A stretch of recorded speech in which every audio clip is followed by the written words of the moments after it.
thanks for what you do with your podcast and all the rest. You're doing a great job. Hope everybody keeps tuning in. You get a lot of good info, a lot of insights, understandings of how to get strong, how to stay strong, how to use your strength. You do a great job, dude. You make things better than they are in real life, I think. If you don't follow Massenomics, y'all do it. Social media, website, everything. Massenomics.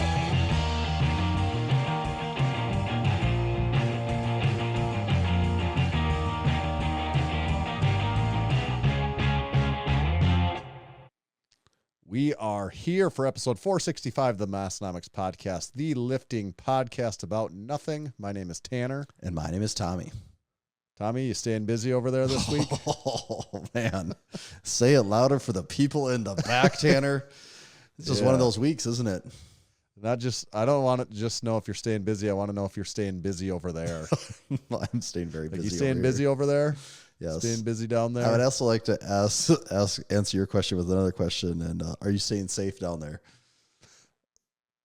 I need to we had that one call-in episode where we told everyone to stay safe. Yep. They left. We need to get back to that. The world really abandoned that saying in a hurry. Yeah, we'll get back to it. But first, everyone, Tommy's wearing the shirt, so no better time to talk about it than right now. Build Fast Formula Supplements. You can buy a shirt from them if you wanted to on their website. It's buildfastformula.com. Or my personal favorite, buy some of their supplements. They've got Vaso Blitz, Full Blitz, 80-20 protein, Blitz 3D. They also have creatine monohydrate for sale on their site now too. That's a recent addition here within the last few months. Probably the best part about everything at Build Fast Formula. I said a lot of things I like so far, but the thing I like the most, discount code Massenomics, saves you 10% on every single order that you purchase from them. Also, if you spend over $100, you get free shipping in the United States. So check them out, Build Fast Formula. This episode is also brought to you by Barefoot Shoes. If you head over to barefoot.store, you can check out some excellent barefoot footwear. Just tonight, I had a little deadlift session, and my deadlift shoe of choice is the Ursus Low Top, one of my all-time favorites. I've been rocking that thing a lot ever since I picked it up this past summer. I prefer the black canvas with a gum sole. It has a classic, but kind of under the radar look. I really, really enjoy that one. They recently released the Ursus Gen 2. If you're looking for something that has a little bit more of a traditional shoe look to it, it kind of bridges that gap between full-on barefoot shoe and a sneaker. So that's a nice in-betweener. And with the ever-changing weather conditions here in South Dakota, they also have the Bruin boot that we both tend to rock this time of year. It's been a real go-to of mine for all the dog walks in this inclement weather we've had these last couple of weeks. But as the weather is changing, and we're back to Ursus weather. So pick up a pair for yourself over at barefoot.store. While you're there, make sure to use code Massenomics, and you can save 10% on your next order. Barefoot.store, code Massenomics. Thank you. Are you Barefoot Shoes? Tommy, are you packing any barefoot shoes with you to go to the Arnold? You know I'll keep that thing on me. Oh, yeah. Gotta have the barefoot. Gotta have the barefoot. I'm probably going... Actually, wow. I didn't really think... I just was in my mind going the Ursus Low Tops because I like those so much. But yeah, I'm probably going to have to go Ursus Low Tops. I got the Ursus High Tops, 2 options there. But I don't know, man. The Low Tops are something just so freeing about them. I think I actually have a problem. I was going to bring the Ursus 1.0 and the Ursus 2.0 low top, both, but I had my 2.0s in the freestyle, and I dropped the freestyle off to pick up our Arnold wagon.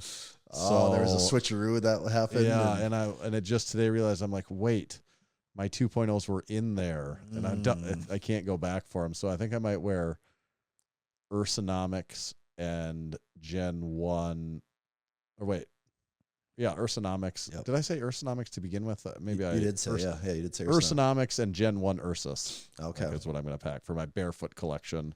It's a good lineup right there. Yeah, so this episode 465, we're recording it a day before we leave for the Arnold, but this will come out the day that we're on the way home from the Arnold. Mm-hmm. So we're not going to talk a lot about the Arnold now because the next episode we'll be recording on the road 466 will be recorded on the road on the way home from the Arnold, like we do, as is tradition, as is the way. Yes. Can't. It's Where just the we rules. record We one don't in the make them. car. That's just how it is. We have to record from the road. As we're going through Indiana, Illinois. Usually it's Iowa, I feel like. Yeah. Because that first night we get out of there and we get quite a ways. And then once we hit Iowa, where there really is just nothing for a long, long time, that's when it's prime podcasting landscape. So if I would say this, if we saw you at the Arnold, you're listening to this when it just came out. Thanks for coming to visit with us. That was fun. Man, we had fun, didn't we? That was the craziest Arnold ever. That was damn, that set a record for craziest ass shit ever. The craziest ass shit we've ever done. We do have something extra special this episode. We are going to announce the winners of our Drink Spotter contest. The submission period has ended. It ended just yesterday, and we have selected winners. We put our minds together today and narrowed it down to the best. A lot of votes to be tallied. Yeah, there was a lot of submissions. I actually didn't look at the full number of rows here, but it was in the thousands, 50, 60, 70,000 million submissions.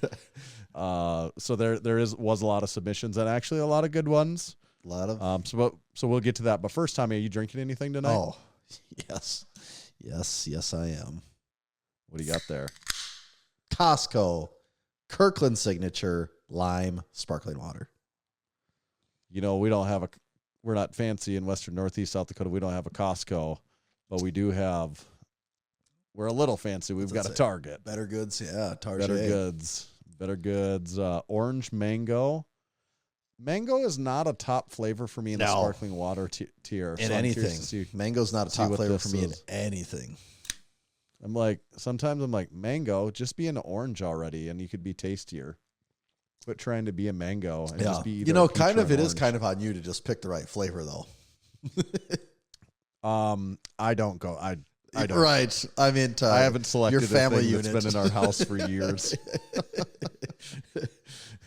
It's more of a domestic issue. Things just show up. How about those grocery prices? Am I right? You know what? If I'm totally honest, I've actually gotten significantly smarter with my grocery shopping over the years. When I was a single guy, I used to do this thing, Tanner. It was called go to Massenomics gym, be there for anywhere between 1.5 and 3.5 hours. Then drink 12 brewskis. Multiple nights of the week. And then I would get done and I'd say, this sounds like the start of a Massenomics meme. Go on. And I'd say, what am I going to have for dinner tonight? Let's go to the grocery store. And I would go to the grocery store like 3 or 4 days a week. Because it was such a waste of time, but I had nothing else to do. So I didn't have to think about it until I was ready to eat dinner that night. And I would leave the gym because, the grocery store is like 2 blocks away. I'd go get whatever I wanted to eat for the next day or two. And then I would go home and make it. And that was fine. But what I've started to do is there's this little hack called buying in bulk at Costco. And man, once you start doing that, once you really get that down for your essentials, once you shift to make your essentials be Costco items, man, you are living like the half price grocery life. It's actually, I 100% agree that cheat code. I 100% agree that groceries are more expensive, but now that I've shifted to so many of my items being through Costco, it's like, I'm actually not really paying any more than what I was a couple of years ago, which is kind of crazy. Also, when you consider, got multiple dependents in the scenario now. And also I eat out significantly less than I used to too. That's another variable there. Right. Let's say the bar budget is a bit lower than it used to be.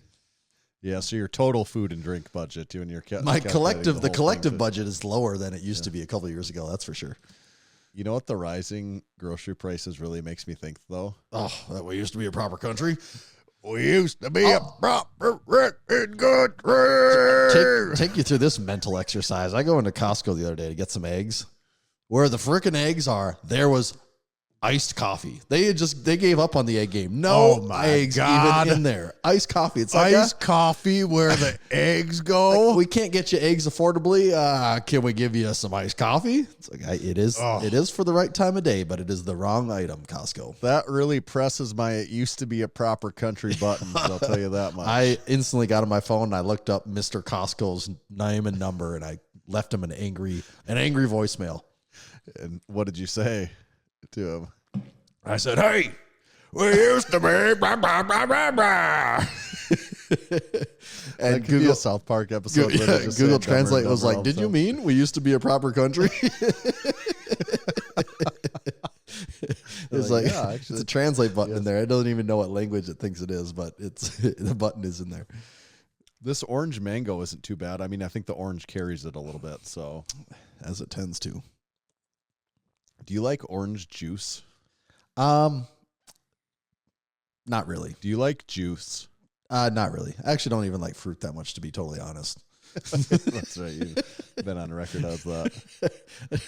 I don't know. I feel like we didn't have fruit a whole lot growing up, and if I don't know, maybe we did, and I just didn't like it. But just don't care for fruit. Yeah. You know, it's got to be I like eat a lot perfect. of It's got to be perfect, or it's just Yeah. gross. That is kind of true. Like, it's at least got to be good, or else it's gross. The window- it gets bad really The fast. window's just Yeah. so small for when fruit can be good. So I'm Yeah. not a big fruit I eat, guy. I eat a lot of fruit, but I don't eat that many vegetables. So that's like, Yeah, I'm I not don't- sure that, I could- I know people lump them together. I'm not sure if that's actually even accurate, but It seems like vegetables would be more essential if you had to cut one out. But I would think so too. like I remember, this was years ago. We talked about on the podcast how good those little what do you call Cuties? them? Yes, how good those were. And I was just going through the I had stage. 5 of them today. Yeah, I was I going had through the 5 of stage those of today loving as them, and you're a- like, "Oh, I've been eating them like crazy too." And then I think it was like the next week we just didn't buy them for a week, and since that day I probably had like 4. That was like Yeah. 4 years ago. Yeah, there again, those just show up sometimes, and they sometimes are not there. And by there, I mean in my house, in my refrigerator, and they're there right now. And I hammer those when we've got those. Those are And they're good when they're perfect. those They're are good. good. What happens? also is you get, sometimes they're not very no, good. that's too. it. When they're not in season, it's like, are you like you get a bad batch? They're all just like oddly soft, and they don't taste that good, and they're like there's like more gristle to it than it feels like there should be for something that's a fruit. I will say this week though, I've had like 3 bananas this week, which is more bananas than I typically have in like a 6-month period. So, I don't know. Maybe I'm on a fruit kick again. Yeah, today, just as I said, I had like 5 of those cuties. I had a banana, I had blueberries, and I had Jeez. raspberries. Like a So I have a fruit lot of dumpster fruit. over there. We go through so much blueberries and raspberries because of all my kids, and bananas because and apples actually because all of the kids eat all of those things. So like, and actually, if you're listening, I don't mean to say that as like my kids eat healthy, because 90% of the time, like fruit is one of the things we it's can like get the them healthy to eat that's sugar. not crap. Yeah. Yeah. Yeah. Actually, you know what? All this talk of food and groceries reminds me of one thing here I put in a long time ago with protein bars. I don't know what it is, but ever since we had the first Crew Falls, I was not aware that the pure protein bars existed at Costco. Jake was buying a box of them. I did not know that those existed there. I'd never even had a pure protein bar. And he's like, yeah, I get these all the time. And I think I've talked about it several times. It's a box of 24, and it's usually $20. Sometimes they're on sale for 17, which makes it a pretty good deal. And I love those things. It was every day after lunch. When I finish my lunch, I eat one of those. It's like my little lunch dessert, and it's 20 grams of protein. I don't know if it's like 2 grams of sugar or something. There's like no carbs in it, like basically no fat. And it's just good. I look forward to it. I liked all 3 flavors, chocolate chip, and peanut butter. Every one of them was great. I just loved it. And then all of a sudden, I don't know what it was. I bought a box, and I took a bite of the chocolate one, and I actually had to spit it out because I'm like, whoa, something is off with this batch. This is bad. And I'm like, that's so crazy. So I set it down. That maybe it's like too fresh after I just ate whatever I ate. So I came back to it like 10 minutes later. Same thing. Took a bite. It had like this irony, like blood taste to it. And I'm like, this is the worst thing I've ever. This is so bad. I'm like, it just has to be a bad batch. And so I got I ate the rest of the other flavors in there. They were all good. I'm like, oh God, I'm so glad that's done. Went and bought another box, had the chocolate one, exact same thing. And now, for whatever reason, in my taste buds, the peanut butter one's starting to taste bad. And I don't know if they changed an ingredient or if just magically my taste buds changed in the past. Maybe you've hit your threshold. I've never once been like, oh, I got to eat. Like, I've always looked forward to eating one. And it was just one day, actually something changed. I don't know what it is. It's very upsetting to me because that was a real easy source of protein, but I might just have to make up for it with more cottage cheese now, you know? Well, there's some follow-up in the Discord. First of all, big Brandon says chocolate salted is his go-to flavor. Big Anthony says chocolate deluxe, 180 calories, 21 grams of protein. But then Anthony did say they get like that sometimes. I'm just telling you, I bought at least a box a month, sometimes 2 boxes a month. And Jake says the same thing, that the chocolate ones get like that. It's been over a year, though. I've been doing it for over a year, and I've never, ever. I will 100% agree. They're saying some batches are better than others. I will say there are some batches that are like perfectly chewy and like soft. And I'm like, dude, it's like you went into the pure bakery shop and grabbed one right off I'm the. surprised there's that much variability. Like, we're not talking. I will say this. Here. I will say this. I did not notice this for like the first 8 months of eating them, and then after you eat them long enough, you're like, no, some of these are like the consistency is perfect. But I always thought the flavor was pretty much the same. But something has changed to me. I can't eat the chocolate ones anymore. They're just not in season, Brandon says. They're out of season. But it reminds me of like a candy bar. Like a candy bar, like if you buy Butterfinger, it's always exactly the same, right? That I would say, oh, yeah, I think so. I used to work with this lady, though. She would order dots off of Amazon, the chewy dots. Disgusting. She would order those off of Amazon. She said Amazon has horrified the freshest. That there's people keeping that candy company in business. I know. And she would get them on there because she said it was the softest, freshest dots you'll ever get in your life. So if you order them off of Amazon. How you get to that point, I have no idea. But I'm disappointed in everyone that keeps candy like that in business so that it doesn't just go away. Oh, if it was up to my kids, they could keep the freaking Sour Patch Kid company and Skittles and all that. Like they think that stuff's the greatest stuff ever. Yeah. So there's no decision harder in my boy's life than we say, you can have a treat and we're at the store. And it's just like, you better buckle in. We could be here for 5 to 10 minutes, just looking at every package, asking questions about the ones that he doesn't know, going through them all. It's quite the ordeal. I was just listening to a podcast the other day. It's like the dilemma of too many choices. I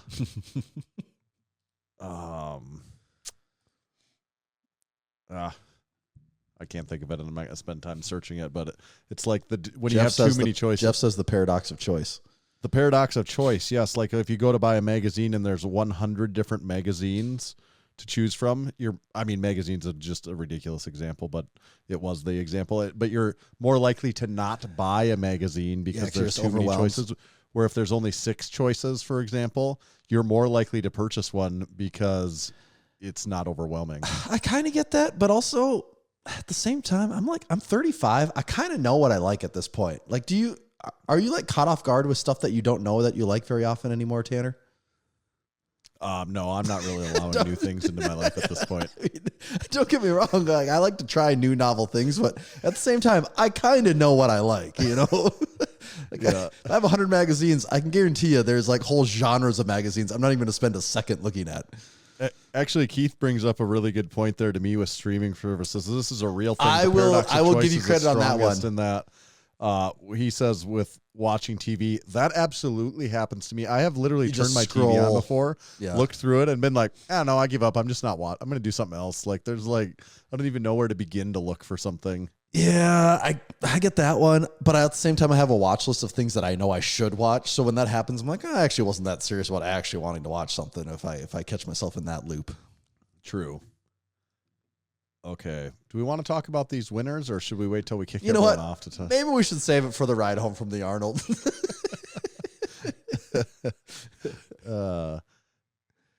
Just kidding. Let's actually talk about it. Let's see. I want to pull it up here. So we had our Drink Spotter contest, and we got some winners to select. We talked about having several submissions. We are picking 2 grand prize winners. One was for best video. One was for best photo. The grand prize winners both win the same thing. They win a very custom, red anodized, professionally red Drink Spotter XL. So it is just like our Drink Spotter XL, only it's red. Each of the grand prizes winners will get one of those, as well as $69 approximately in South Dakota scratch tickets. And if any of those are worth more than $100, you are legally obligated to share half of the winnings with us. Yeah, if there's winnings, we fully expect that back at the very least in the form of you purchasing Actually, stuff. You just sign the ticket over to us, and we will decide how to divvy out all this money. Yeah. So we did pick those 2 grand prize winners. I think we're also going to pick one runner-up award for this week. And then also on Unpaid and Underrated, their next episode that they're recording, they're going to have the liberty to pick one runner-up award also. Would say we had a lot of great submissions. Instagram's really freaking stupid how hashtags don't really work. I mean, I knew this going into it, so I knew I had to do it, but it'd been a while since I've done this. So we do have to mention that for a moment. All the submissions. It used to be, we've done these contests many times. You would go to Instagram, you'd click on your hashtag, and for the most part, it's basically just sorting it by date, and maybe it's not perfectly chronological, but things that happened more recently are at the top and things that are old are way down. And now you go to the hashtag, here's a post from yesterday, and here's a post from 2021. Here's a post from 2 days ago. Here's a post from 2020. And you're like, what? How? It makes it so impossible to track down these submissions. Luckily, you keep a spreadsheet of every person so we can manually type them in when it comes to reviewing because, if you're relying on the hashtag alone, it's damn near impossible to find all these things. What Kevin said is right. Now you're lucky if you even get things that actually have that hashtag. Yeah. That's the truth. Like some of the things I don't think even are hashtag that, and it's certainly not comprehensive. It's not catching. You're just randomly it's feeding you things at random at that point. So the hashtag is basically useless is what, pretty much what that says. I should quit wasting my time putting in the hashtags. It's just such habit at this point, and I'm so fast at it. It's literally like a 10-second thing to add. Well, I don't think in that scenario it's actually that bad because it is potentially making you pop up in random situations, Right. Potentially. But do people ever use the hashtags like that when they're searching for things though? Or you're always just on your... I've actually tried it recently for some other things in the name of like Instagram research for like meme ideas and stuff. And it's just like so disappointing. It's useless. I'm trying to find funny stuff and it's just giving me not funny stuff. Yeah. Okay, so on the submissions, we're not going to go over everything that's submitted, but what do we want to do? Just point out some fun ones that are winners first? I think we should. So first of all, we have done this several times, like you were mentioning, Tanner. The creativity, always impressive. We have our ideas for how you market the drink spotter and how you make memes and videos about it. And it's always very refreshing and fun to see everyone else's take or remix on how you talk about, use this, show this, promote it, whatever. So yeah, we do appreciate everyone that put some effort in. They were all, at the very least, worth a little nose breath, I believe. Right. Photos were harder. I didn't necessarily know this going into it, but it was harder for someone to make a good photo submission than it was a video submission, I think. I think so. Just because photo, you don't have as much time to get the point across. It's just, it is what it is. And I have for anyone watching at home, I do have my actual pen and paper list here that I am old, so I'll put a ruler on it to read across the lines. That's a little trick. I have my computer screen in front of me, so that's what I go with. I don't have a computer handy, or else I'd do the same thing. Okay. Any that stick out to you as you're going down the list that weren't necessarily winners that you just had a comment on at all? I just right away, Megan the Quarter Horse, I do enjoy it. Oh, yeah, that was good. Leaning into the blind joke, that's always funny. That was an early submission too, so it really had my eye going early as a potential winner. Mm-hmm. Mm-hmm. And the other thing about that one, that was a really good following the rules of the contest submission, where she was showing an actual use of the drink spotter. Yes. I'm just trying to not mention some of these real top of the list ones. I was going to say I liked Big Nick Rolfe. His submission where it was the Phil Pfister speech, yes, World's Strongest Man speech, only as him in the squat rack. I really liked that idea that he had, that concept. I thought that was really fun. Yep. Scant's photo of winning the lottery. There will be signs. That was good. From even the license plate on the car told the drink spotters. I like that. I also really liked, I think it was Scants that posted it, and it was only in the Instagram, or in Discord, so I don't think it was a full-on submission, but it was him, Dodds, and Tyler Thompson, and there was Drink Spotter XL over Tyler Thompson, yes, Drink Spotter yes, Classic over Dodds, and the light over Scans. Very, And that was very particularly specific funny. audiences who will get that one. But I like that one too. That was good. Yeah. Recentonomics had a couple of good, almost like meme posts where one he had was the normal distribution kind of sort of thing of the 3 Drink Spotters. And the other one was a really, really well thought out Venn diagram that incorporated like all of the Massenomics sponsors. Those were good because you look at it and you're like, oh, it's funny. It's like a dumb meme chart of the Drink Spotter. And then you start looking and you're like, God, it actually makes a lot of sense though. Yeah. I saw a good photo from Kim at Barbell Rescue of the, Barbell Rescue brush in the Drink Spotter. That's actually a legitimate use of the Drink Spotter. We use that for that at the gym also to put our barbell rescue brush in there. A real dream team of products right there. Yeah. I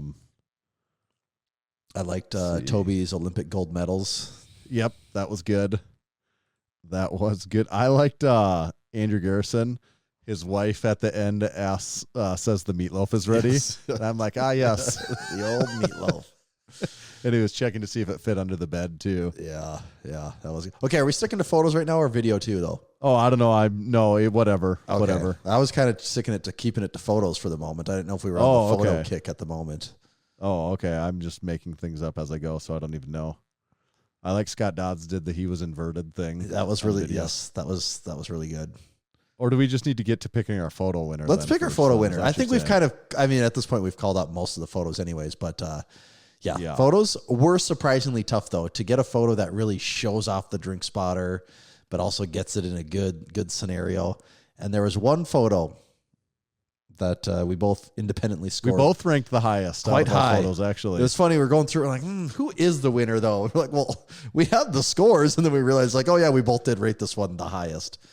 Yep. Why don't you break it down? So it was Big Rory Ellis came through Rohrman Strength on Instagram, and he had the photo of the 4 or 5 Drink Spotters on the side of his 1966 Ford, all filled with brewskis. He also had a video too, but we're really actually awarding him a grand prize winner for his photo submission. So Big Rory, if anyone knows his handle in Discord, go ahead and tag him up that he's a big wiener.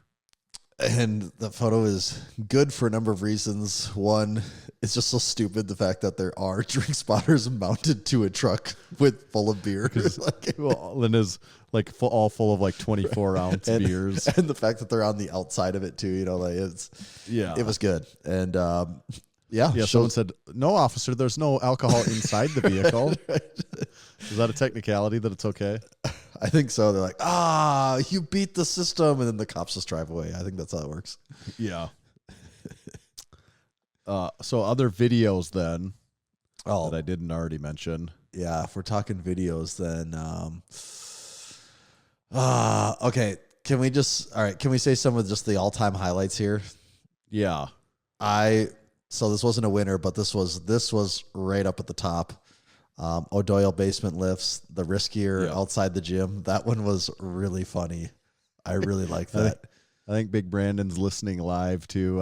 So congratulations. You didn't win anything, but we did really like your video.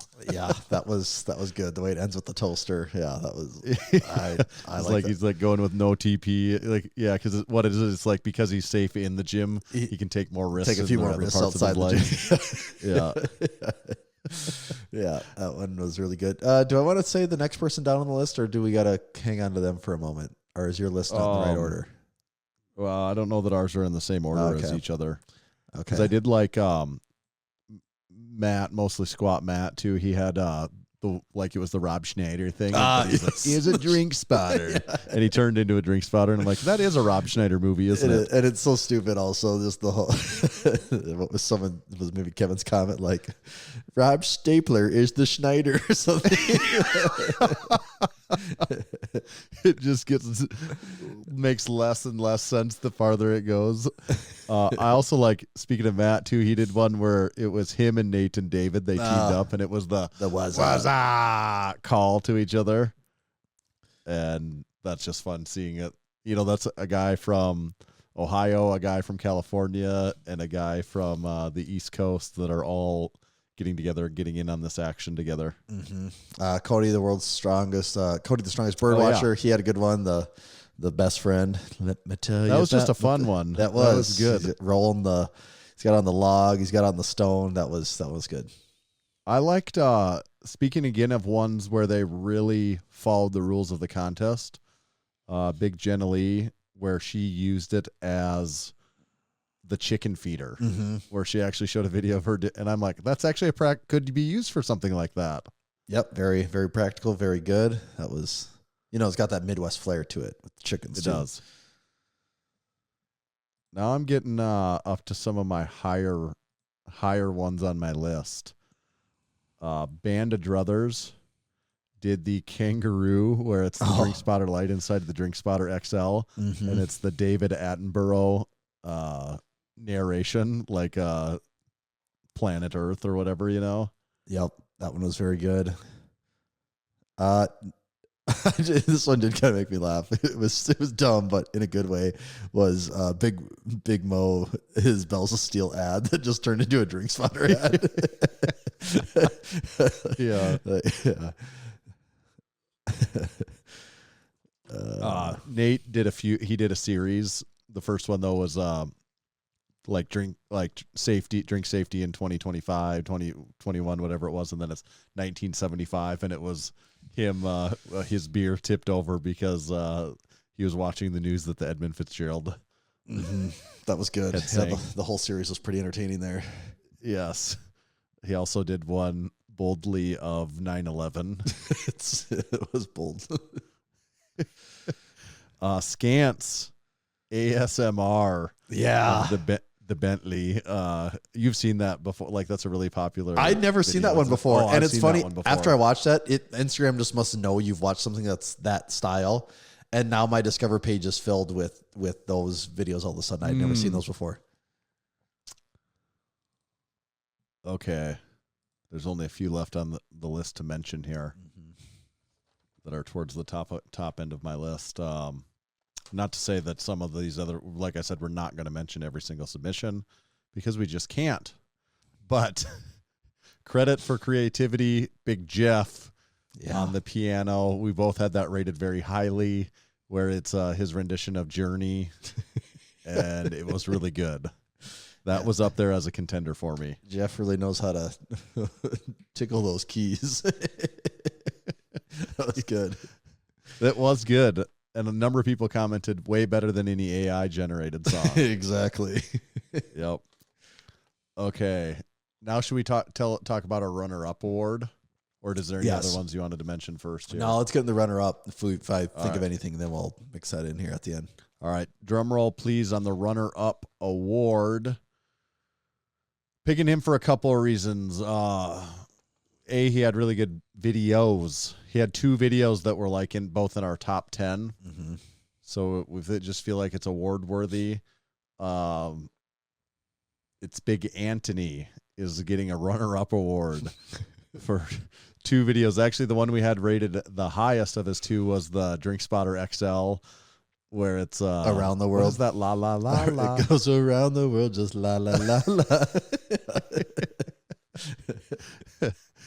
That one we had rated as higher, but actually the video that probably made me laugh the hardest is the Massenomics gym testimonials featuring Parker, Calvin, and Larry.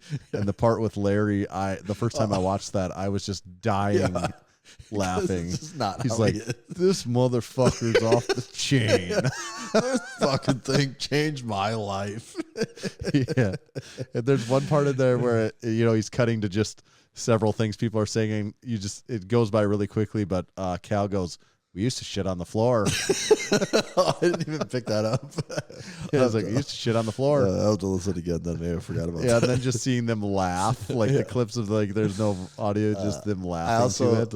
I just like the situation of Anthony convincing those people to sit down and do this, as even though it probably took them 10 seconds each, just to be like, hey, you need to sit and record this so I can say this so I can record it. I would have liked to have been a fly on the wall during that part of it. But Do we need any more further ado? Maybe we should hit him with some intro music or something. Some ooh ah. Ooh I got ah something ah. for you, actually. I got a little something I've been saving, actually, just for such an occasion.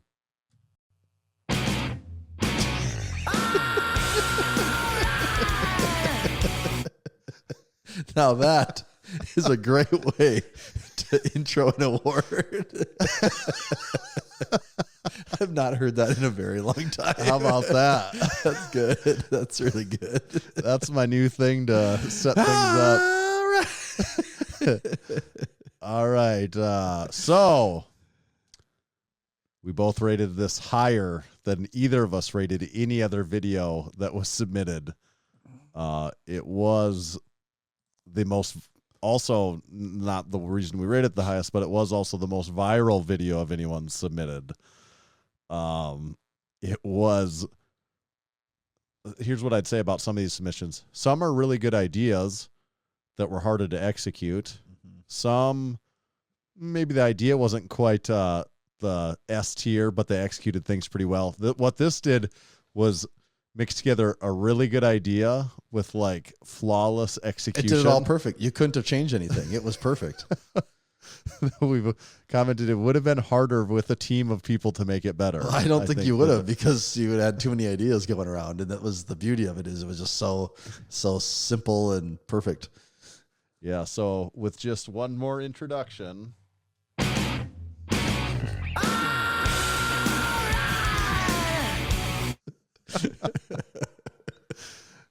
Can you hear that like normal when it's it like comes just through? totally. It's like I'm just hitting play on Spotify. It's like I'm hitting my Monday morning playlist, and it's just got me going.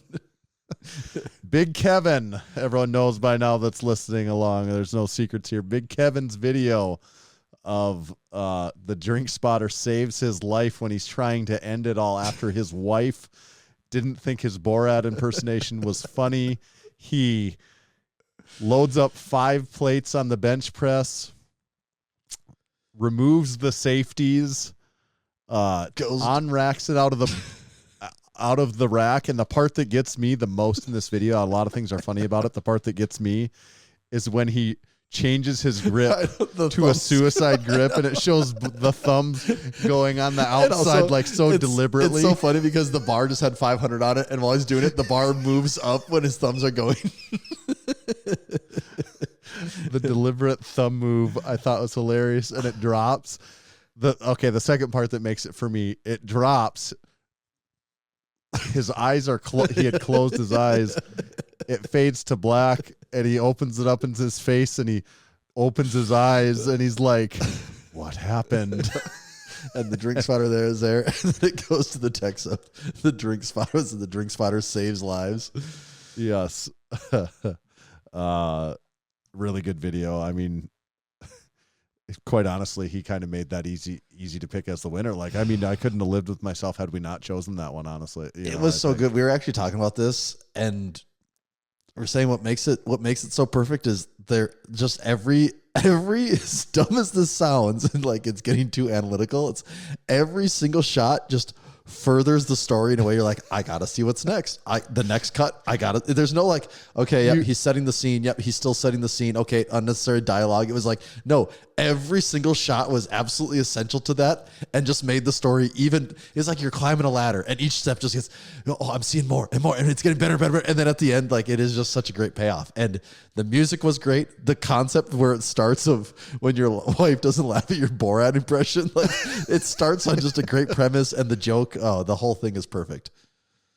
Yeah, it was a very, very well done video. I don't know what else more I could say about it other than it's one of the ones when you watch it, because of those things you said, you never want, like, I want that one to actually be longer, because I'm like, I want more of these. This is your next thought. Like, does this guy have a page with a bunch of this on it? Yes. Yes. Okay, so congratulations to everyone that competed, right? Yeah, like always, it was a lot of fun going back and watching all these. They're all highly entertaining. Yeah, so thank you. We mentioned some winners, but I think honestly, if I think about it even harder, who's the real winners here? the friends we made along the way, right? Exactly. It really was the friends and the drinks it was the friends we made along the way and the drinks we saved along the way. That was the real winner of this Drink Spotter contest. So, just to remind, Big Rory Ellis, that would be a check on his Hall of Fame card, contest winner.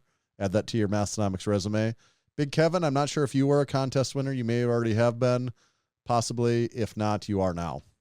But I'm wondering if his streaking video, maybe that won a contest. Oh, that might have. That was definitely at the top if it wasn't a winner that time. Yeah. Well, he's a grand prize winner now, so no one can take that away from you except us if we decided to retroactively take that away from you because of technicality, unfavorable behavior. So if you don't pass random USADA drug tests later, we will strip you of that and give it to next on the list. Yep. It is Arnold weekend this weekend, so just be careful out there. Stay safe out there. Yeah, stay safe, everyone. You guys want to hear a little supporting our supporting members? Oh, yeah. Maybe that should be the intro every week for supporting our supporting members.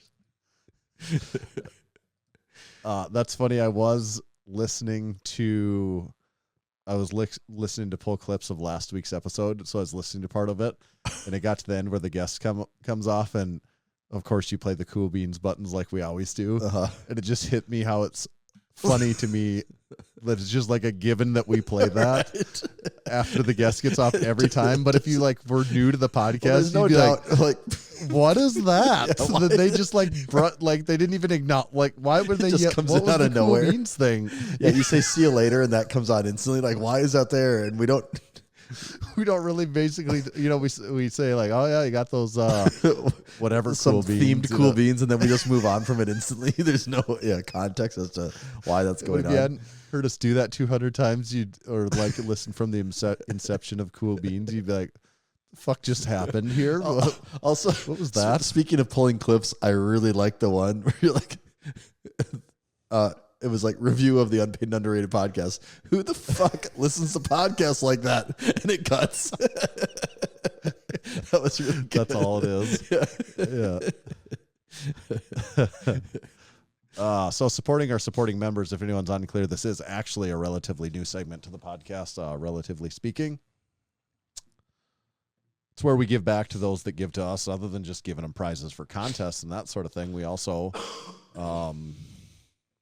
wait a second, are both these guys are those guys both going to be at the Arnold? I could just bring their drink spotters. Well, I'm assuming Kevin is, right? Probably not Rory, though, I suppose. I don't know. I don't know. Maybe he is. I actually have I have literally no idea. Just a thought. But well, we'll just bring it anyways and give it to someone else if they ask for it. Yeah, if he's not there, he must be present to claim prize. Right. So that was the fine print. You have to be at the Arnold to claim your award. But supporting our supporting members, where we give back to those that are doing cool stuff that we pick up on that we noticed. One of those, Big Robert, won the 220-pound hero division at Odin's Trials in Madison, Wisconsin, including an 835-pound trap bar deadlift PR in the competition. Oof. Big Trent won the Air and Space Achievement Medal in recognition for his service related to Air Force One. Oh, hot damn. So I can get to stomping in my Air Force One. Wait, are we talking about the footwear here or the airplane? I think the aeroplane. Okay. Did Nelly award it to him, though? Yeah. There's some country grammar involved, if I remember correctly. Big last week we talked about Perfect Little Sweeties YouTube channel. This week I want to highlight another crew member's YouTube channel. Go to Big Jake the Snake's YouTube channel. Is it? I subbed, but what is it? Is it Hayden? I thought it was Hayden Strength, wasn't it? Okay, so that's HEIDEN Strength is his YouTube channel. One video so far. So him and Perfect Little Sweeties are going to have a competition to see who can keep it rolling most consistently the longest. But we want everyone to go sub to both of them and drop them a comment. Also, Jake has been hitting some monster lifts. Oh, my God. Yeah, that's actually worth mentioning. He almost did a 405-pound split jerk axle. That's so crazy. That is so much weight. Yeah. And when I say almost got that, he did get a 385, before that, which is a lot. Yeah, I mean, I don't like deadlifting that much weight. Yeah, 4 bills on the split jerk. That is Axle. wild. Big Paul finished second place in his strongman class at Los Campeones in Sioux Falls, a place we know a thing or two about. I see Big Bryce was in attendance. Big Colton was there judging. I hope that there was some, what's that called? Like when family members treat each other more favorably. Oh, some like nepotism. Yeah, I hope there was nepotism involved, that Colton was giving Paul extra favorable calls on the judging. I hope so. Yeah, I really did want to make it. Unfortunately, my wife did have to work this weekend, and taking both my kids there seemed like a real roll the dice. So Real fun Unfortunately, day. I didn't make it to that one. And last but not least, Big Dev is on a weight loss journey, and he checked in that he's so far lost 45 pounds on a weight loss journey. So awesome work. Good stuff. I don't know if he used it or not, but if you are on a weight loss journey or a weight gain journey, or just want to know what you're up to as far as what you're eating, check out MarcoFactor, right? Tommy, how's MarcoFactor going? Going great. I still, actually, my rule for myself is like this Arnold. I'm not going to worry about it because there's just enough other things, but I still track every meal with the exception of if we're headed out of town doing crazy stuff or just on a weird schedule. But otherwise, everything's tracked in. It's now at this point kind of hard to imagine my life not using it, to be honest. It's become so part of my routine.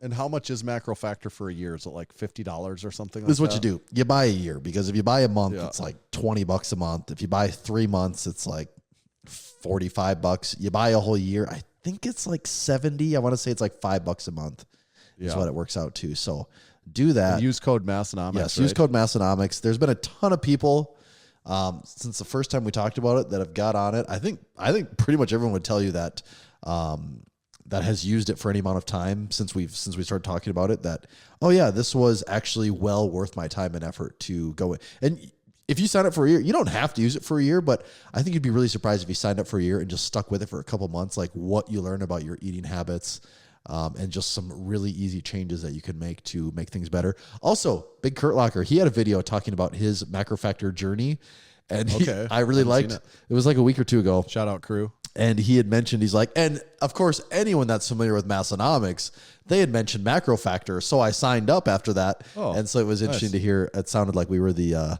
inspiration to get him going. And I think he said he lost, God, I'm forgetting now. I think he said he lost 20 pounds, and all of his lifts have stayed the same. And Kurt's looking strong right now too. Yeah.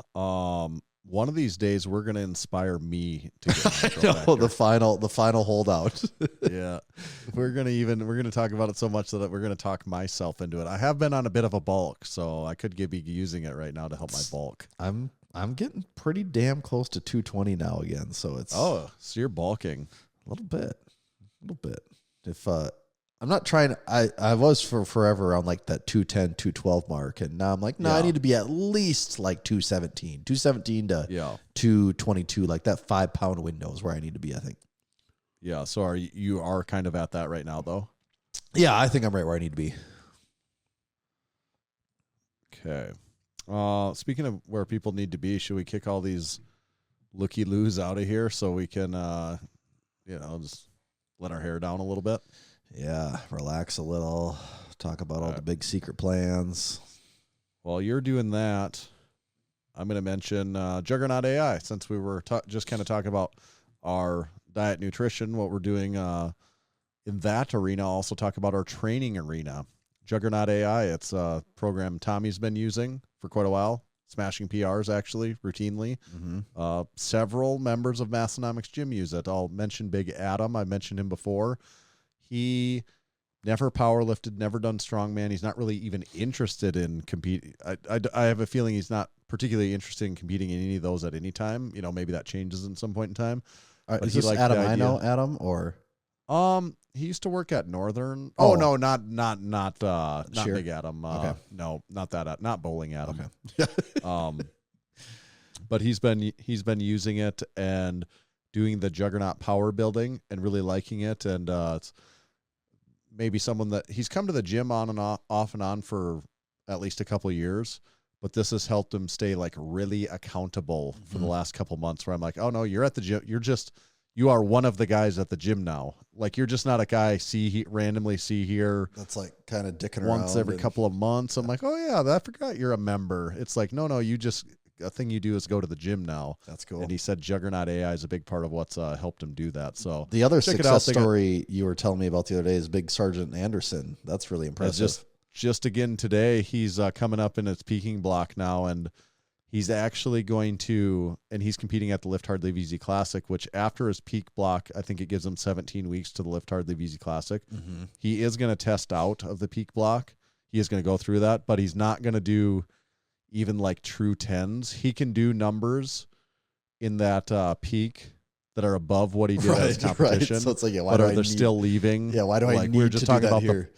we were just talking about his plan of attack now, and I said, yeah, I really like that idea because you can hit like openers, PRs, maybe second attempts, maybe, and they'll all be PRs. And they're PRs for you, and it won't crush you, so you're going to still be really fresh starting off. For what actually matters. Right, what actually matters, exactly. So, because he asked, what should I just skip it? I'm like, no, I think he should do it, but just do... Yeah, just you don't have to go full send on. Right, exactly. So that's another success story. Ultimate success is using discount code Massenomics, though, and saving 10%. Okay. I've got a special game, Tommy. Yeah. Do you want to play a game? Oh, yeah. I actually was saving that noise for this game, so we are going to hear it again because that was my intention. Well, if that's what it takes to play the game, then yeah, if that's what comes with it, I'm down for a game anytime. So you can confirm you do actually want to play a brand new game, never before played on Massenomics. I actually came up with a new game, and you're down. So if you're down, here we go.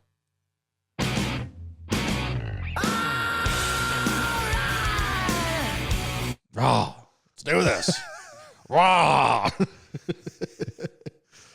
Okay.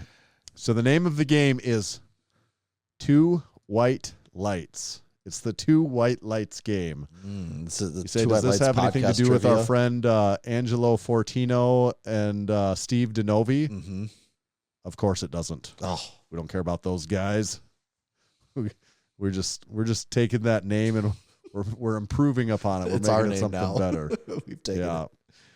So that is now ours. They owe us back royalties for their last. No one was listening to those. I don't think they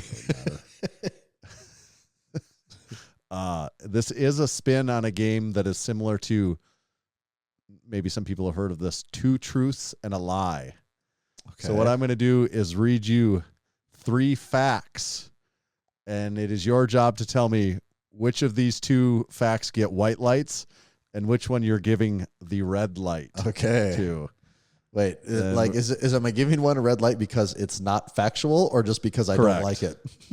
Well, it's because you're picking the lie. Okay. The lie gets the red light if you play it correctly.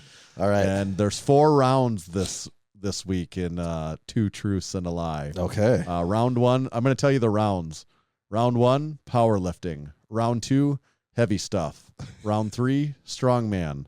Round 4, bonus round, Massenomics lore. Oh, all right. With we'll get to those when we get to them. But round 1, powerlifting. Okay. First one, Ed Cohn once squatted 901 pounds at 220 pounds body weight. Okay. Fact 2, Larry Wheels has benched 690 pounds raw in competition. Fact 3, the deadlift bar was first introduced in the 1980s. Okay. I'm pretty sure the Ed Cohn one is true. Where I could be off, I'm pretty sure Ed is deadlifted, or you said squatted, right? Squatted. I'm pretty sure he squatted 900 pounds. I guess the technicality would be, was it the correct body weight? And I don't know Ed's lifts well enough to know like what he did at what body weight. But I think that one's probably true. The Larry one, he said 690 raw. I didn't think he was that close to a 700-pound bench. Yeah, I don't think that one's true. Larry, a freak, no doubt. Also very strong. Also can bench press a lot. But That's like damn near a 700-pound bench press, and I do not think he was in that club. That's a very exclusive club. I don't know, is there like 5 guys maybe? Maybe a few more, maybe 10, but I don't think he's one of the top 10 benchers of all time. So that's why I think that one is not true. And the deadlift bar in the 80s, if you were to tell me when to take a guess when the deadlift bar existed, I would think in my head for sure a deadlift bar existed in the 90s. Actually, you didn't specify what one. I think we've done a Lifting Legends of the Oki deadlift bar. And I want to say, just because that was part of Lifting Legends, that it was at least the 80s. So, yeah, I think the Larry Wheels benching 690 something, that is getting the red light from me.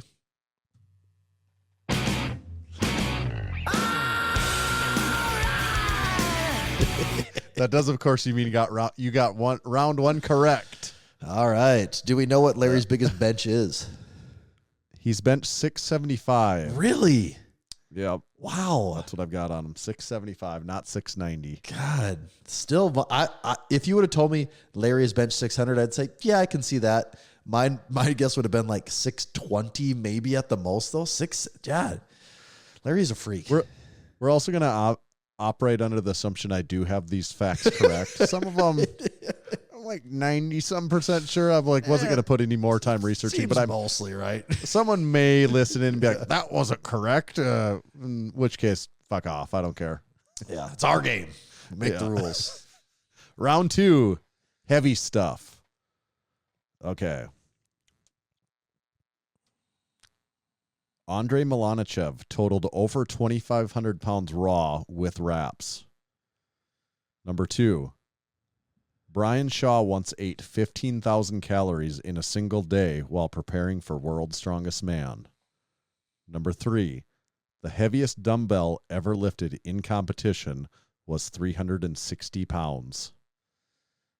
Okay, so when you heavy stuff. Yeah, when you say heavy, like we could be talking like circus dumbbell or anything, right? Like circus dumbbell, yeah. Okay, what was the first one again? That's like the lift, the circus dumbbell lift, Okay. What was the first Andrei one? Milanichev totaled over 2,500 pounds raw with wraps.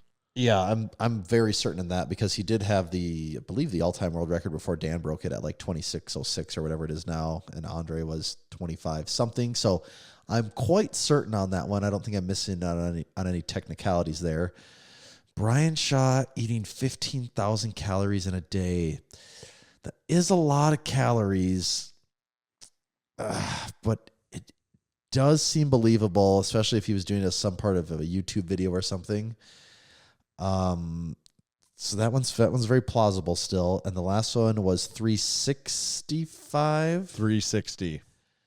360. That's really heavy. But I'm not up on my world records enough for strongman type stuff to really say. Yeah, for obscure strongman records. Yeah. I could see this being something that if it was set, though, if it really is the case, I could see it being one of those rogue record breakers things at the Arnold or something where, they load up something ridiculously heavy like that and like Dimitar or someone did it.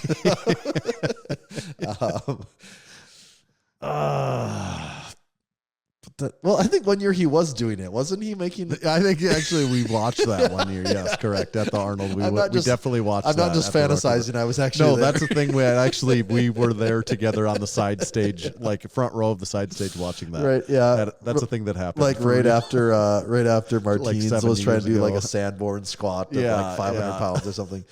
God. Maybe that's the ultimate twist of this game is we literally watched the always has been. I'm like 50-50 on those two right now. I'm really torn because part of me says no, I did see that one, but 365 seems really, really heavy. I think I'm going to say 365 is too heavy. I think that is the false one. Oh, yeah. So what's the number? Hit me with it here. What do we know? I'm getting 330. Okay. Is what I had. I can't promise that's accurate, but that is what the like I'm just picturing what Jake just did over his head and being like, oh yeah, and yeah, also do it on one arm. can the strongest man in the world do this with one arm? I'm like, God, I don't know if one arm is better than this entire guy's body. And not quite. Okay. 2 for 2. I'm liking your odds on most of these. I'm starting to think I didn't make these hard enough. Yeah, but I prefer it's like, I prefer you getting them right anyways because I'm liking. It's like, yeah, the record was actually 360. Yeah, that's just like everything's off by like a couple pounds. Okay. Round 3, Strongman. The heaviest Atlas stone lifted in competition ever is over 615 pounds. Okay, that seems very heavy to me, but continue. Number 2, no strongman has ever benched over 600 pounds raw. Well, okay, keep going. Before I start talking too much here. Number 3, Eddie Hall has competed in an official powerlifting meet before. Okay.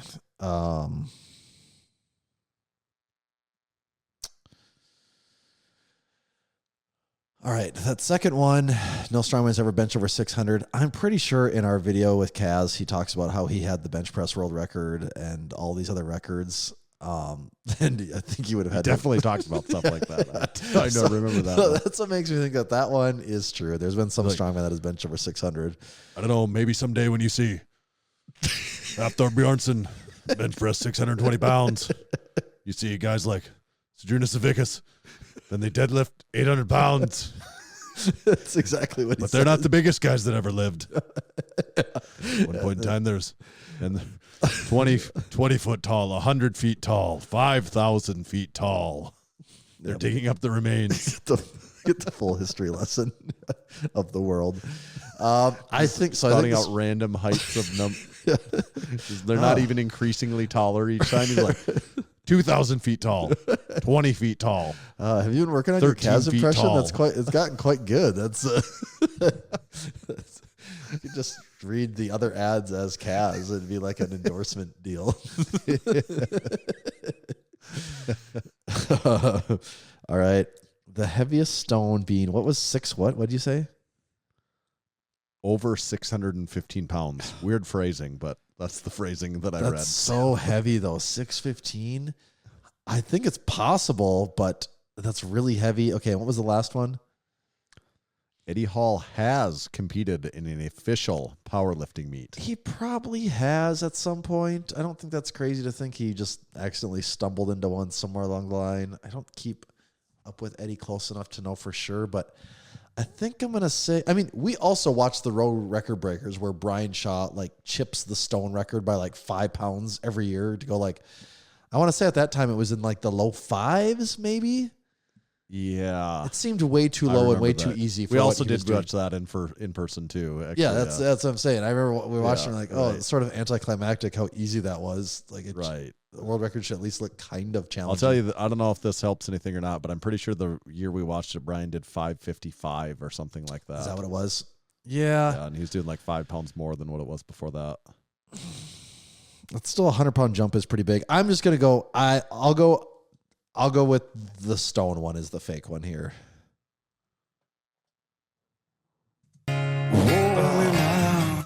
Is it the Eddie one?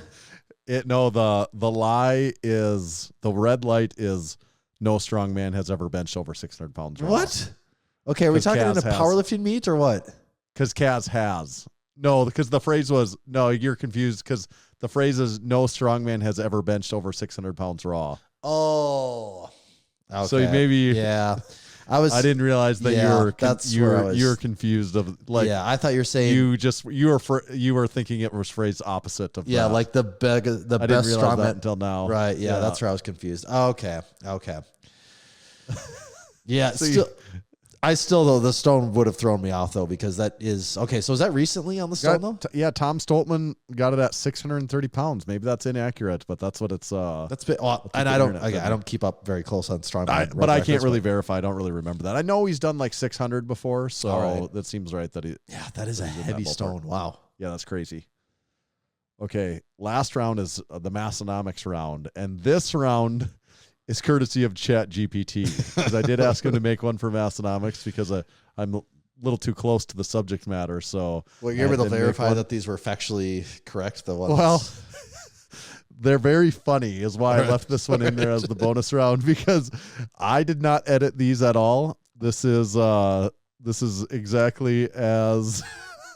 You will know the answer to this, I believe, because we exist in all, it is about us. But I just loved what they did on this. And this is the order they put it in. And so your job is to find which one you're giving the red light to. Well, there's 2 whites and a red here. So the first one, Big Grant once outbenched Tommy in an official meet. Okay. Yeah, I'm listening. Which I think that's so funny that somehow that's actually very weird that it's finding, because that's, well, I don't know, maybe we talked about it in a podcast. We had there to was have a talked video, about it. but I'm like, does it really have the context of watching a video and comprehending and that Big Grant what took place? Yeah. Okay. Yeah. Okay. Keep going. It has to be in a transcript of a podcast. It must. I think. Massenomics Gym is located in a town with under 10,000 people. Okay.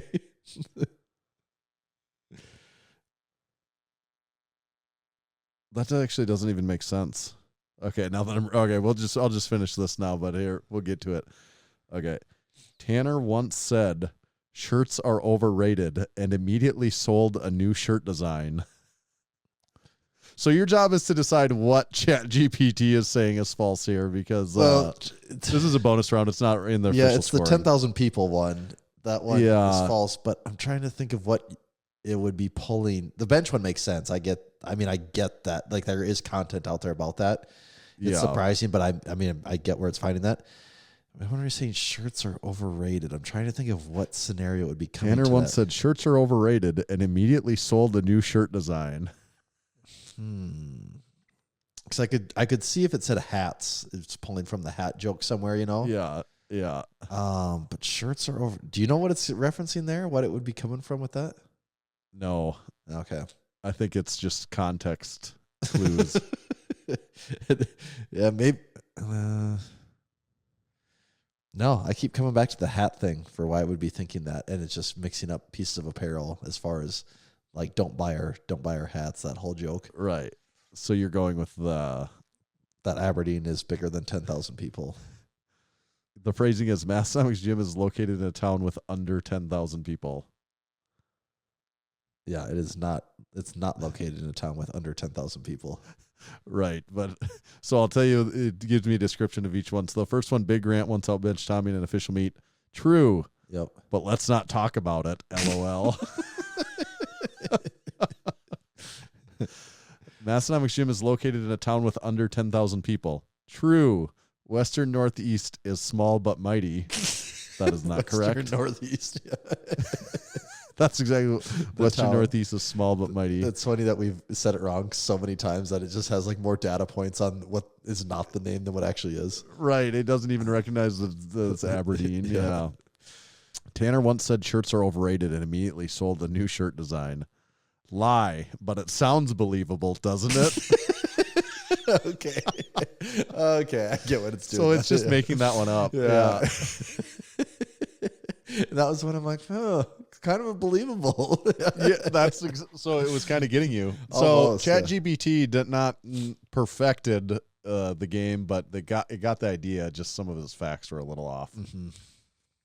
Overall, I'd say you passed. All right. Yeah, 3 out of 4 ain't bad. That's what Meatloaf said. All right, 2 white lights game. What do you think? That was good. I like that. Yep. I'd play it again. I'd do it again. Podcast. What'd you have about Reddit this week? Okay. So I am a longtime Reddit lurker. Basically, check it daily. Have almost checked it daily for I don't know, over 10 years now, and I do not have an account. I've never made an account. I don't really want a Reddit account. I just only read the stuff. And I have a few threads that I check through on things, check out the front page a little bit here and there. It's the front page of the internet, right? That's what they say. That is what they say. And in more recent months, I've started to check out the home gym thread on Reddit. It's a little boring in the fact that like 9 out of 10 posts are just, here's a photo of my gym. So if you're looking for gym photos, like there's some, and to varying degrees of interest. A lot of them are kind of lame, but it's not much, but it's mine. What can I say, right? But what's been really interesting to me lately is, I bet you could pull up Reddit right now and the home gym Reddit, and you will see multiple photos of gyms, and it is not unusual at all to see Massenomics banners. I just take it for granted, but it's not unusual to see Massenomics banners in the background of people's gyms all of the time. And whether it's lift banners or bench banners or one of our flags, I remember when I first started looking, it was kind of weird. Like, oh man, these people got our stuff, and now I'm like, well, of course they got our stuff. We've been around forever. Like, we send out a ton of flags and banners. They have to be somewhere, right? We're in this market. Like, we actually now market so directly, make so much content revolving around home gym stuff that it makes sense. But initially, it did catch me off guard how much of that I did see. And then just yesterday, there was, I think, 2 different posts that had pictures of people's home gyms, and both of them had certified training facility flags in them, which I thought was really cool. And then yesterday there was another post that was talking about, I think it was something. Here, I took a screenshot. Let me see if I actually took a screenshot of the title of the post. What do I got here? It says, no, I didn't get it. Something. It was like gimmicks for your gym that actually you ended up liking a lot, and people listing drink spotter. And someone does say the drink spotter, gimmicky, but one of the most used items in the gym. I fucking love that thing. Drinks, chalk bars, remotes, small children, put them all in the drink spotter. And then the next person underneath it goes, safety should never be an accident. And supporting those 2 old son of bitches down there in South Dakota is worth the price of admission. And for the price of the light version, you almost can't afford not to buy one. And then someone underneath that, a different person goes, there's nothing gimmicky about drink safety. It's my first priority all the time. And then someone below that goes, should I upgrade my 4-post Aries 2.0 to a 6-post just to make more room for drink spotters? And it says, if you can make it an 8-post, it'd be even better. Having multiple drink spotters. Yeah. And it goes on and on. And I'm like, oh man, like this there's so many posts of like, oh, a kettlebell, like, just like whatever. Yeah. And then like this one, and everyone was in on the joke. And then I think the thread went down so deep and people were clicking like, I see you're certified. Like you're a man of, like people were making comments on the certification and stuff. So, but like that drink spotter thing, there had to be people coming across that don't like never what is going us or and like these usernames are this? And I clicked like these guys do have those. It's like Stack the Coins, Scottsdale _garage gym, In the Motherland, Natty Von Spice Nips. I don't, none of those names really stick out to me. I'm sure they're probably we probably know who they are. I just don't know that name for them. But it's always. It's just is surprising how often Massenomics stuff does really feel like it appears out there. So did you come across that searching for Massenomics, or you came across that? No, just checking the home. I usually look at the home gym Discord, like, I don't know, once every couple days probably. Okay. And one of their gym Reddit. Yeah. Or sorry, the home gym Reddit, and one of their topics was gimmicky items, and I'm like, oh, actually, like an original content idea. Like I'm curious what they have in here. Yeah. Because that was the realization I was really coming to, is that it is just. All right, I'll open it up right now. The top 10 posts are all going to be like, here's my gym, like just getting started, done for now. And it's just like, just different captions with a photo of a gym. And how does it compare to the Facebook group? The Reddit group? The Facebook does it shine group is way more just the Wild West, it feels like, as far as just the shit going on in there is all over the place, from like people way deep in the weeds on things to people that have no clue what they're even talking about at all. There's a wide variety. The scope and breadth of the home gym Facebook group is just, it's an impressive beast. Follow up on last week. This week again, I'm going crew neck sweatshirt and no t-shirt underneath for the podcast. Unhinged over there. I just had to try. So did you see there was people saying they do that all the time? Yeah. And someone was like, I do it all the time with hoodies. No. It's not how this works around here. Nope, Kind of gotta have the insane. layers. What's the one rule in powerlifting? Okay, this is something I wrote down a long time ago. And someone can probably poke some more holes in this, but out of all the different federations, they all exist to do the same thing, which is powerlift, but they all have just shades of the rules. You know, like there's not a ton that they agree on. You know, like we look at the squat. Some places tell you to start, some don't. Depth is all over the board as far as what's acceptable and what's not acceptable. You look at bench. Some places you have, I don't know, does IPF make you have your thumb around it, or am I just making that up? It seems like it could be a rule. I'm not sure, I don't know. though. Some feds have bench depth rules on your elbows, and some you can't keep your head on. Some you can keep your head off. Like there's things like that, and heels on the floor versus heels on the floor. Yes, heels on the floor is one, and deadlifting, you go to deadlifting, and some have a deadlift bar, some don't have a deadlift bar. Some, I don't know. There's a lot of like random rules that just depending on what fed you're in, you kind of know it's sort of this amount of rules. There's shades of them. But there's one thing that actually does surprise me that powerlifting keeps consistent across the board on everything. And that is that everyone is in agreement that the order is squat, bench, deadlift, right? No one debates or changes that one ever, do they? No, I don't think so. Like that is as far as powerlifting goes, as rudimental, as basic. Like you don't break that rule. You know, whether you want to do all the other stuff, you can do whatever. But everyone seems to be in full agreement that squat, bench, deadlift is the order. And that one's kind of surprising to me for whatever reason. I don't know why that is. I mean, we've made rules on how long the weigh-ins can be and the equipment and, you know, how you interact with all the things and how you interact with the refs or how they give you commands. But squat, bench, deadlift, everyone seems to be in agreement there. I was trying to think if there, because I was going to say, oh, here's another one that's like that. And then I'm like, wait, it's not universally true. I was going to say everyone's also in agreement that everyone gets 3 attempts on each lift, but there's federations where it's like, no, you actually get a 4th attempt. Yep. So then I'm like, that's not universally agreed then because you're throwing in a 4th attempt. That's different. It is. You know, maybe. And then I'm like, they do use the round system, like because it used to be a rising bar. Oh, and yeah. I think everyone does use the round system. I think so there too. Been adopted. Yeah. It's not even really a rule or you know, I don't, but They like might be, everyone might, and I know that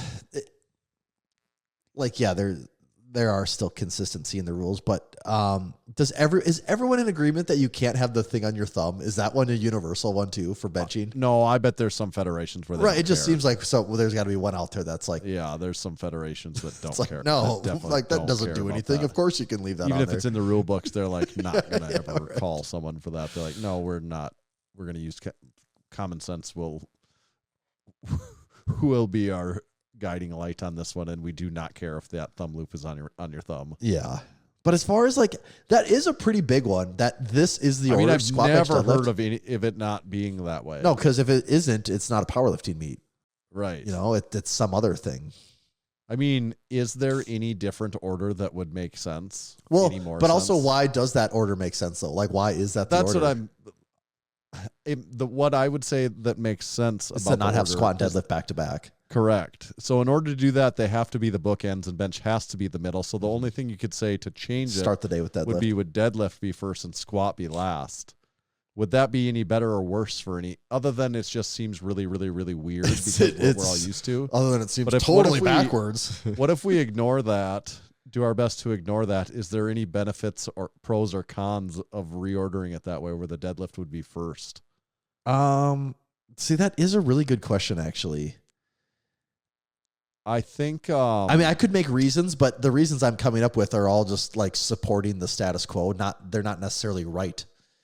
You know, it's the one reason I would suggest to support the status quo is just the equipment aspect of it for the people running the meet. Is that you have the squat stands out there, and then you have the bench stands out there, and then you get to get rid of all that shit. And every meet that I've gone to, they're kind of like putting that away. then, like you're getting that equipment out of there in a way so that you're halfway cleaned up before the thing's even over. Yeah. I mean, it's a weird way like that. You're like, oh, that's how you decide how you do that. What's the most convenient to like put shit away when it's over? I mean, I can see that reasoning. I can also see like, well, there is something about, at the end, it's just you in the bar and nothing else. And you're just lifting it, With the deadlift. With the deadlift. Like that's the way to do it. But then part of me is like, well, but what's also kind of crazy is someone putting heavy weight on their back and taking it down like this. I think that deadlift point you make is just what we think because it's what we see. That's what I'm saying. I think I'm just saying that because it's like, well, but that's how it's always been. Like if the squat was last, I think you'd be like, well, yeah. It's the ultimate lift. You put that weight on your back. It's you're either getting it or it's taking you down. And then I don't know, is there, and it's also so dependent on if a lifter is, a lot of lifters are either like real good squatters or real good deadlifters, and they might change their opinion just based on like you listening might form a different opinion just because of the lift you care more about. You're like, oh, fuck yeah, I love deadlifting. Because, okay, here's my thing. I like deadlifting, so I love ending with, like, yeah, let's get the squat over with. We'll do some bench, and then it's like, yeah, we're freaking deadlifting to finish this out. Like, you got a big deadlift, you're going at the end, and it's like, hell yeah. But if you're the opposite where you're like, no, I really like squatting, and, like, you're like, deadlifting is meh, you're probably like, yeah, let's do the deadlift first and save the fun shit for the very end, and everyone's cheering for the big squat. Yeah, I'm just trying to think of any. I would actually just like to know how did that order come to exist, though. Like that would be who did that order first and why did they do it that way? And the most amazing part, as far as powerlifting goes, where no one agrees on anything, is that no, we're actually whoever came up with that, we're fine with that. That might be the only thing everyone's like, they got that we're just good from there on out. We're good. So there's not really any glaring advantage though to making the deadlift first. I mean, is there any is there any reason that it matters over one or the other though, really? Like that's what I'm saying. I don't think it, I mean, people that like to deadlift are going to say, well, yeah, end with deadlift. Right. But also you could maybe say, well, if you like to deadlift, maybe you could go first. You'd have an even bigger deadlift because you're not tired from all the other stuff. Right. Because that's another way to think about it too. Right. The meet director angle, I have a hard time. I don't know. Maybe the first person did it in meet was like, yeah, we're doing it this way because of the meet director thing. But the fact that everyone has somehow agreed with that is also surprising because that's not typically how powerlifting works. Yeah. Well, you know what I think it is? Someone came up with the saying a long time ago, and I think they always had to stick with it. And you know what it is? The meet doesn't start until the bar hits the floor. The meet doesn't begin until the bar hits the floor. And if the bar hit the floor right away, the saying wouldn't make any sense. Well, it'd be too literal. Like, okay, yeah, the meet's beginning. Yeah, of course it's beginning. It's the start of the friggin' meet. Like, yeah, obviously. Like, yeah. The meet does not begin until the bar hits the floor, although the bar really shouldn't be touching the floor. On another extreme, right. The weights that are touching the floor. I'm just going to see if ChatGPT can tell me. Maybe there actually is an meet doesn't. We did the fun part where we just wonder and try to hypothesize why this is the way it is. Okay, now we'll just see how much time wasted. ChatGPT will have like an answer, but you'll kind of read it and be like, yeah, I guess. I mean, that stuff all makes sense, but what's the what's the factual definitive reason? Before I put this in, I do gotta say, God, I already forgot who sent it. They sent me a thing because it was a couple episodes ago when we were talking about Car Talk, and they sent a clip from Car Talk in Discord, and it was like a 5-minute thing. And I don't know if you ever listened to that clip or not. Yeah, I did. And there was follow up. It was click and clack. Yeah. And what was the so they were talking about something, and they couldn't. Someone was asking for advice on something. And the guy was like, yeah, I'm not sure. And then all of a sudden the other guy was like chipping in, and they were both like going on and on. Multiple people that don't really know. Right. And so then the follow-up, so it like ends with like, oh, okay, they were just kind of like talking, like bullshitting for a while and didn't really give an answer. And then the follow-up was a guy saying, last week I listened to you guys try to answer this question, and for years I've wondered, who knows less about something? One person that doesn't know about it, or two people that don't know about it. And he's like, the way I heard you guys basically aimlessly rambling through this thing thinking that you came to a conclusion at the end to realize actually you had no clue what you're talking about made me realize that two people that don't know what they're talking about know way less than one person that doesn't know what they're talking about. Right, because you like encourage each other. Right, you keep it going. You start to validate each other of like, okay, yeah. Whereas like you're on your own, you're just like, I don't know. I actually don't know. And like, that's it. Yeah. And, it ends there. We probably have done that 1,000 times. Oh, that's like, I'm just thinking like, well, that's kind of what the show has been for the last 10 years. We literally do it every week, talk about something we don't really know, but get each other going like, yep, you know what? We are right. We did figure it out. My God, that reasoning is perfect. We talk each other into thinking that we know about something we don't know about. Problem solved. All right.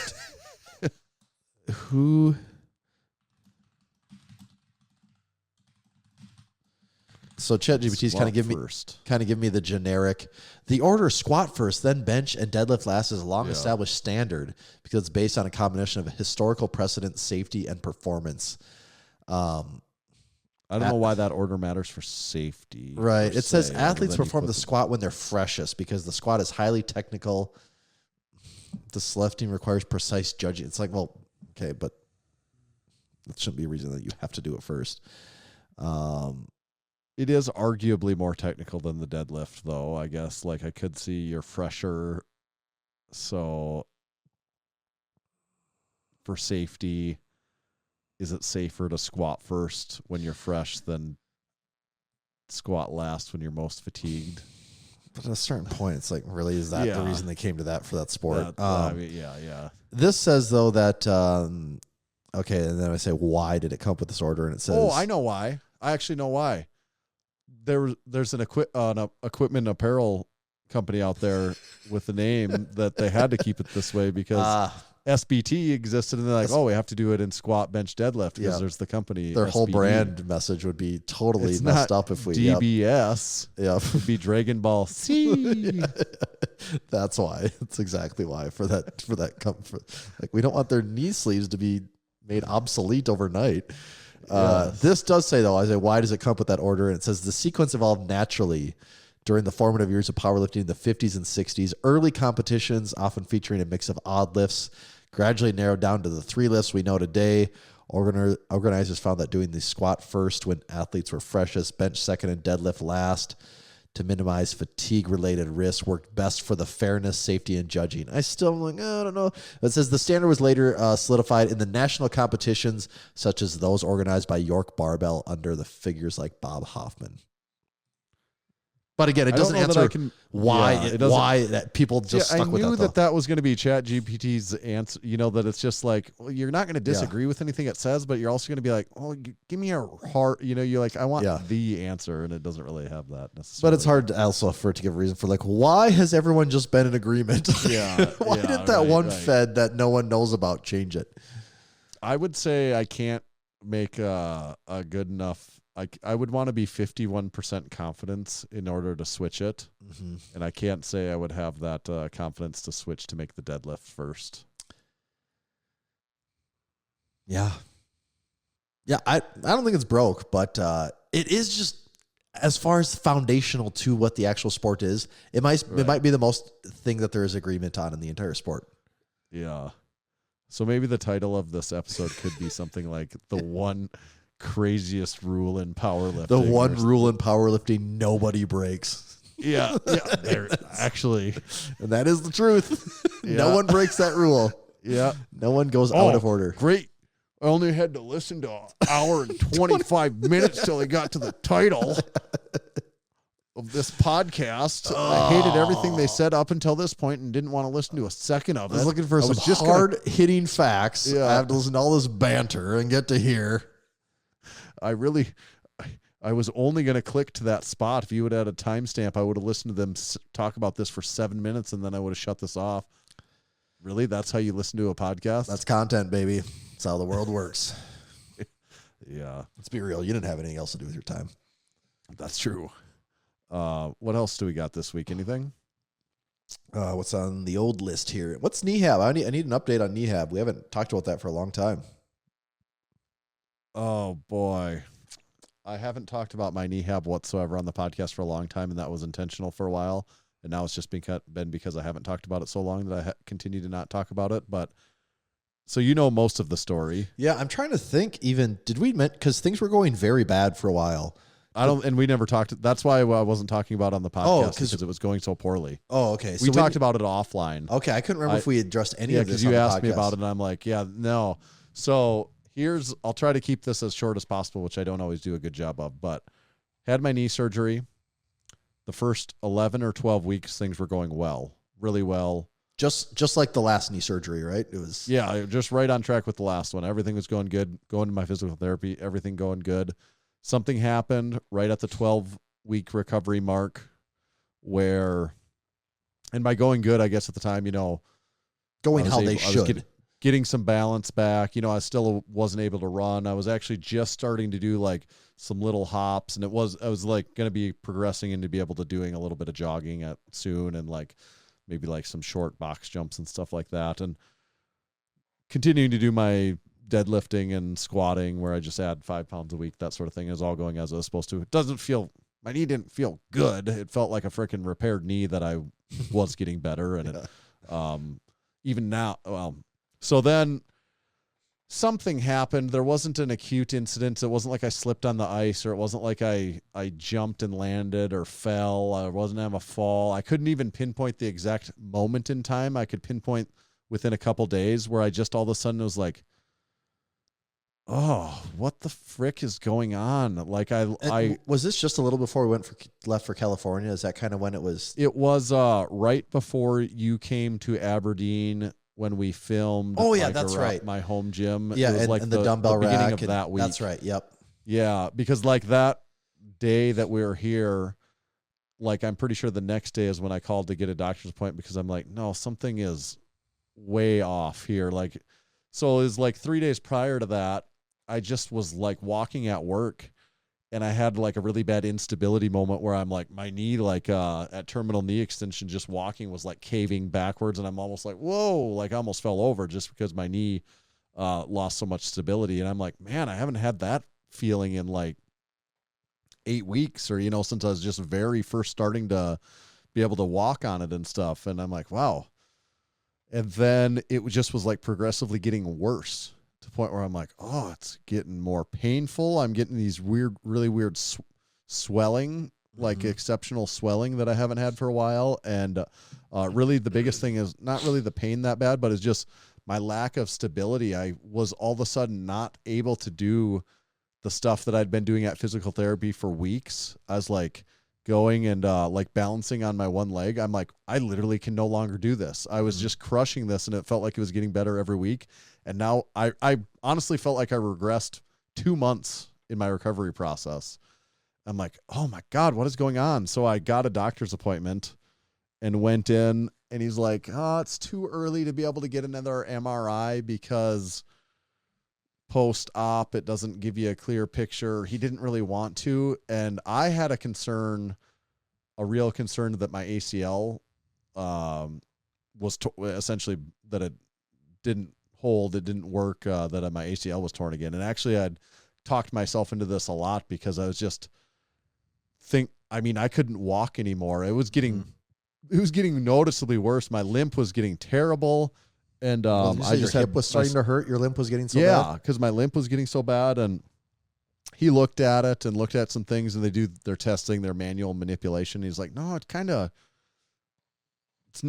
that's not what it's showing me. It's not showing me that it's torn based on the way it's feeling and it's moving and its endpoints and stuff like that. I'm like, are you sure? Because that's what I think is going on. Yeah. And he said, no, go back to physical therapy, keep working on it. The spiel is no two knee injuries are no two ACL recoveries are exactly the same. So don't compare it to your other one. I'm like, okay, I get that. But like,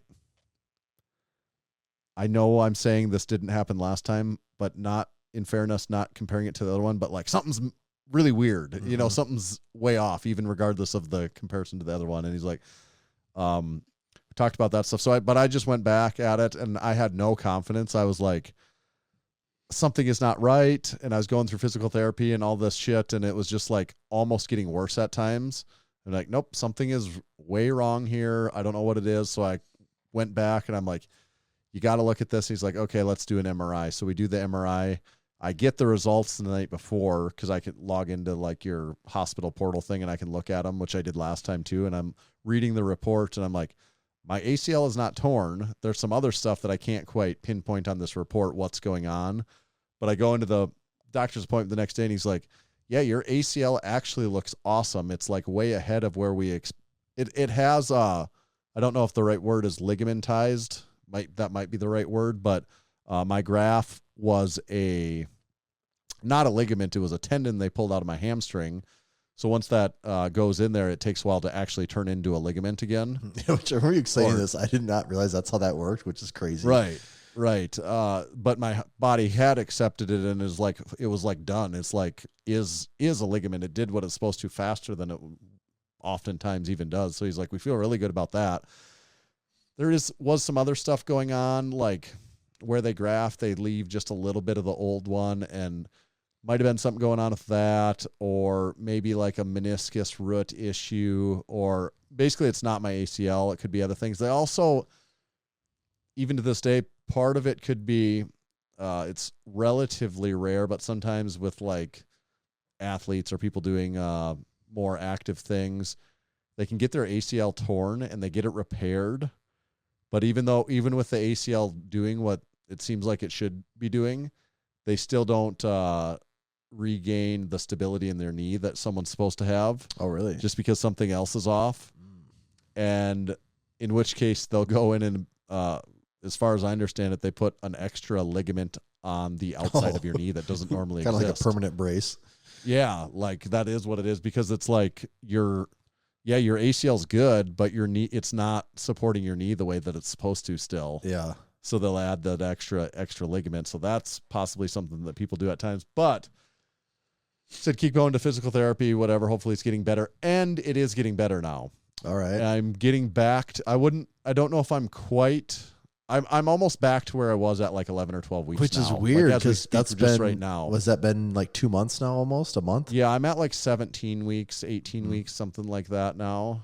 So you had like this 6-week detour kind of. Yeah, 6-week detour. And it is actually getting better like week to week. It's definitely weird. There is something going on, but it's hard to say just from a picture of the imaging and stuff, and they can move it around with everything going on. With everything going on, but he's fairly confident, and I do kind of believe him now that it's probably not something that's going to require surgical intervention. There are just literal bumps in the road that, I kind of believe it more now, not every recovery is the same. And they said ACL surgery in particular can be kind of fickle sometimes. And I'm just kind of like, now I'm like, no, I do think it is just some bump in the road, some weird abnormality in my knee, and it's kind of getting through it. Is what I think's happening.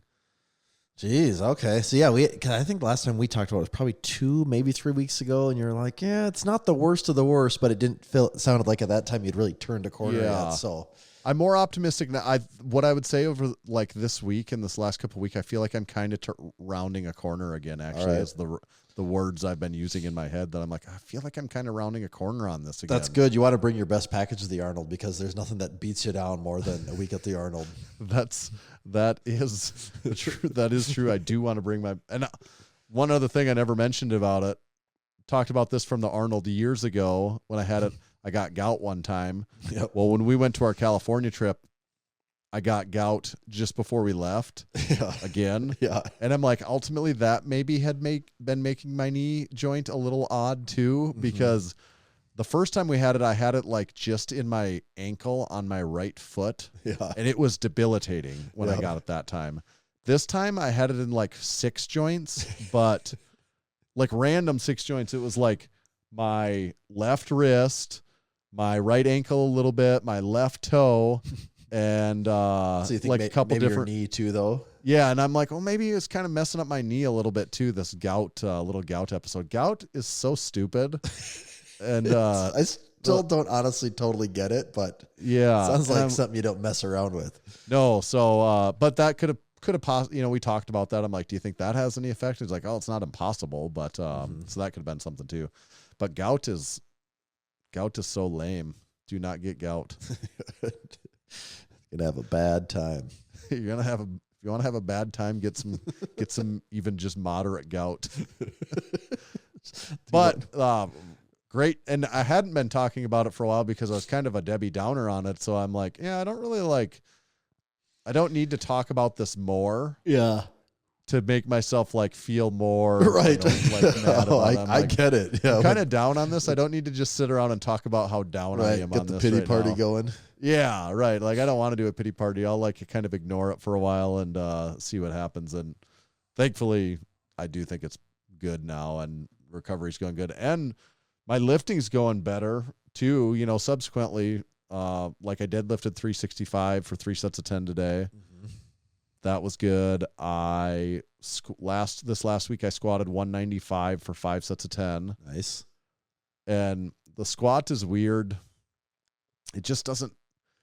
There's no problem. There's no issue. I mean, it just is the recovery. And someone will watch and be like, "Wow, that looked really good." And I'm like, "Yeah, there's a lot going on here." Good. Yeah, that's what. That's a good. That's a good way of putting it. There's a lot going on here that doesn't represent in the video. Where I'm like, yeah, it is. If we're going purely off of speed, it's going good. maybe things are okay, but more to it than that.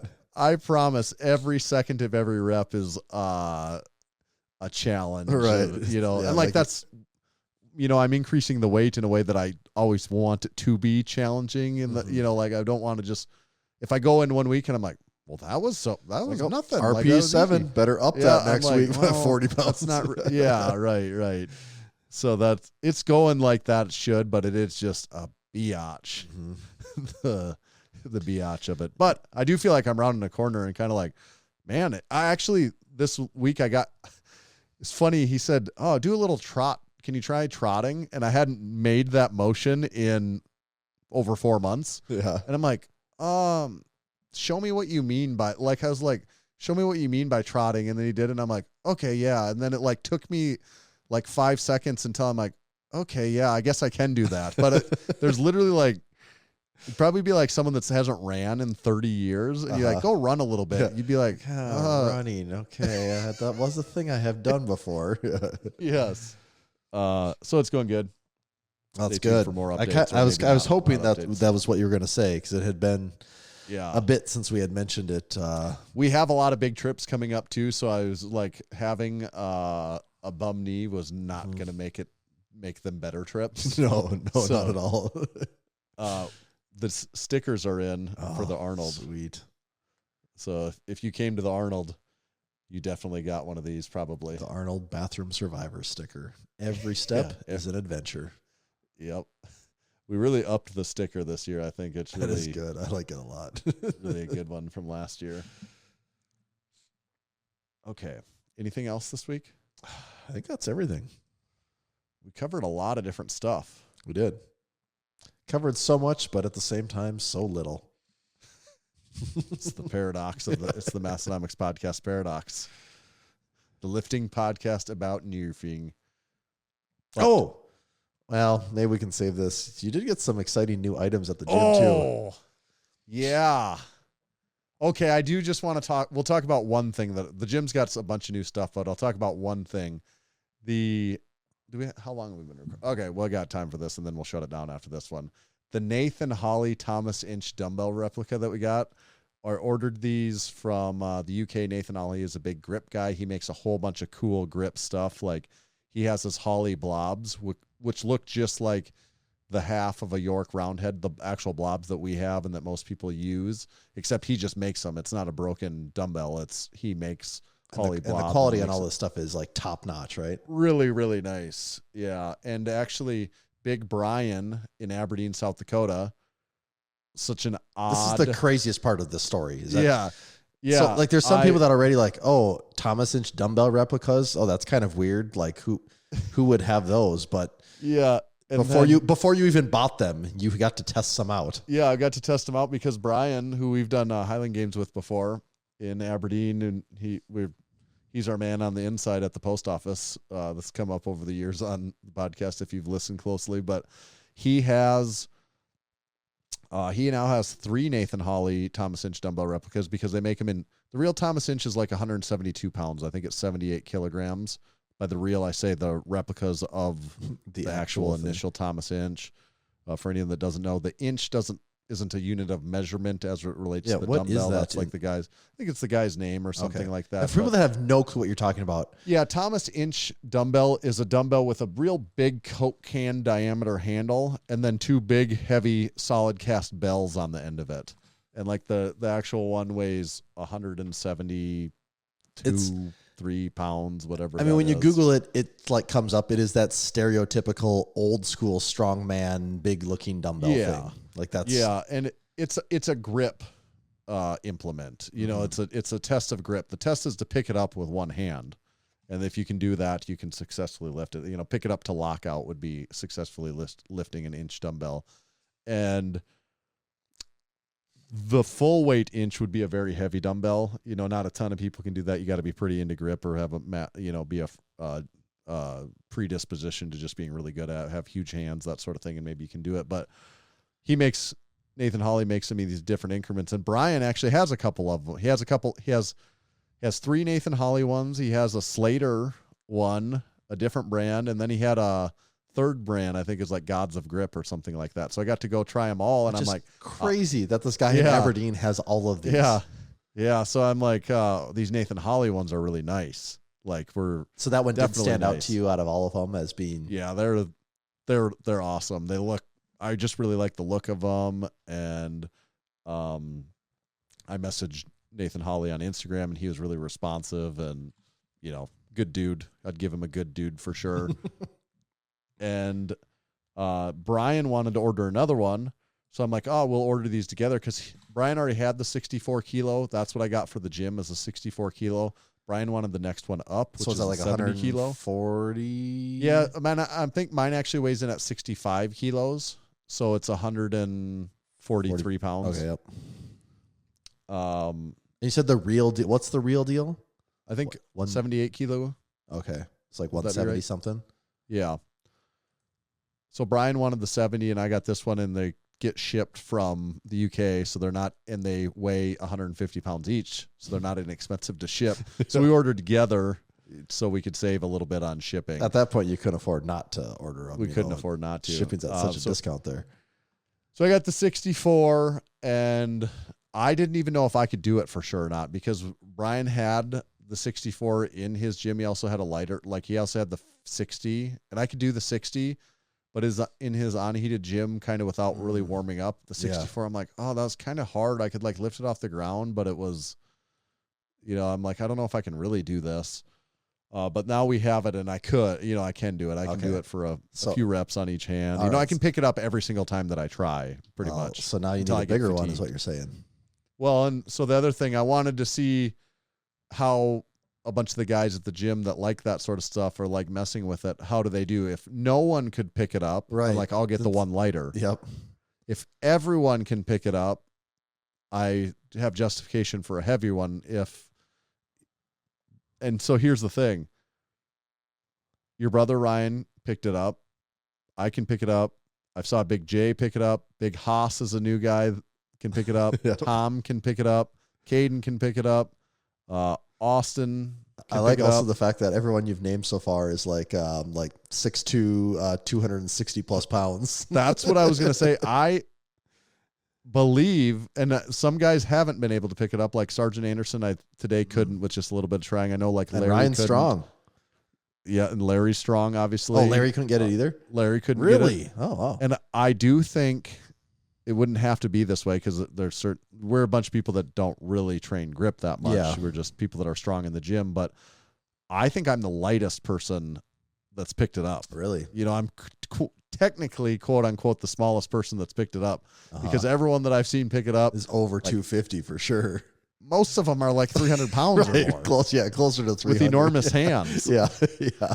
Ryan and your brother and I would be the smallest people that I've seen pick it up. And Ryan's like 6'3", like 260, 270. Yeah. Like in few circles would you be like, oh, that guy's kind of small. Yeah, it's right. The smallest one to pick it up. Yeah. Oh, Big J, the guy that can bench 500 pounds, picked it up. Oh, crazy. And also he did it today when I was there, and I was never noticed before. He's like, oh, I do have pretty big hands. And I'm Does like, he? holy shit, dude. Like, you can't even, like, I can manipulate my hand whether I pick it up to the front or the back or anything like that. And I'm like, you just have to put your hand in there because it's on the front and the back at the same time. That's funny. Yeah.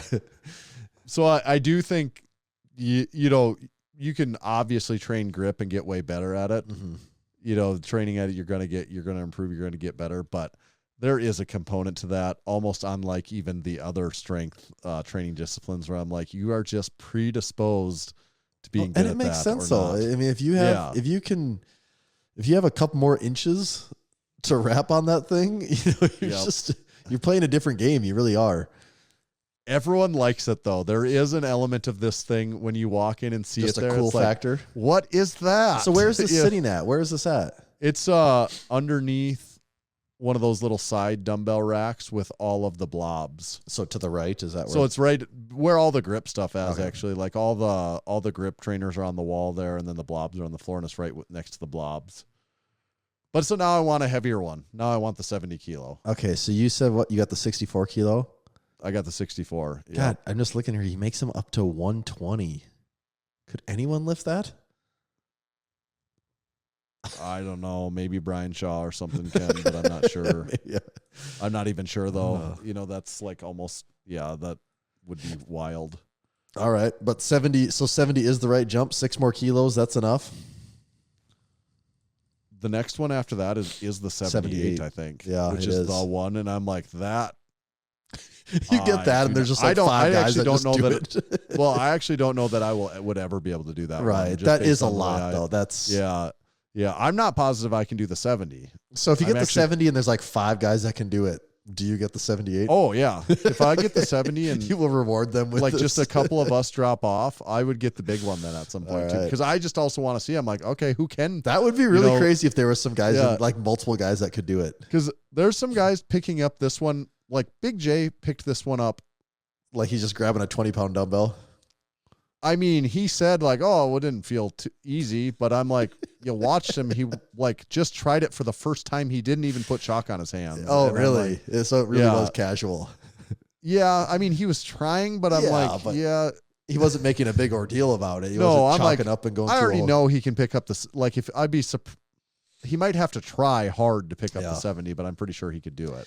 I'm actually just curious to see where when it comes to grip stuff, though, like 12, 13 pounds. Oh yeah, it's enough weight. That is the difference between like being really easy and just not even moving something too, though. And you could just throw like magnetic weights on each side of this. You know, you could train. There's things people do to train it. Yeah, you know, so you don't do that. have to buy every step. Yeah, right.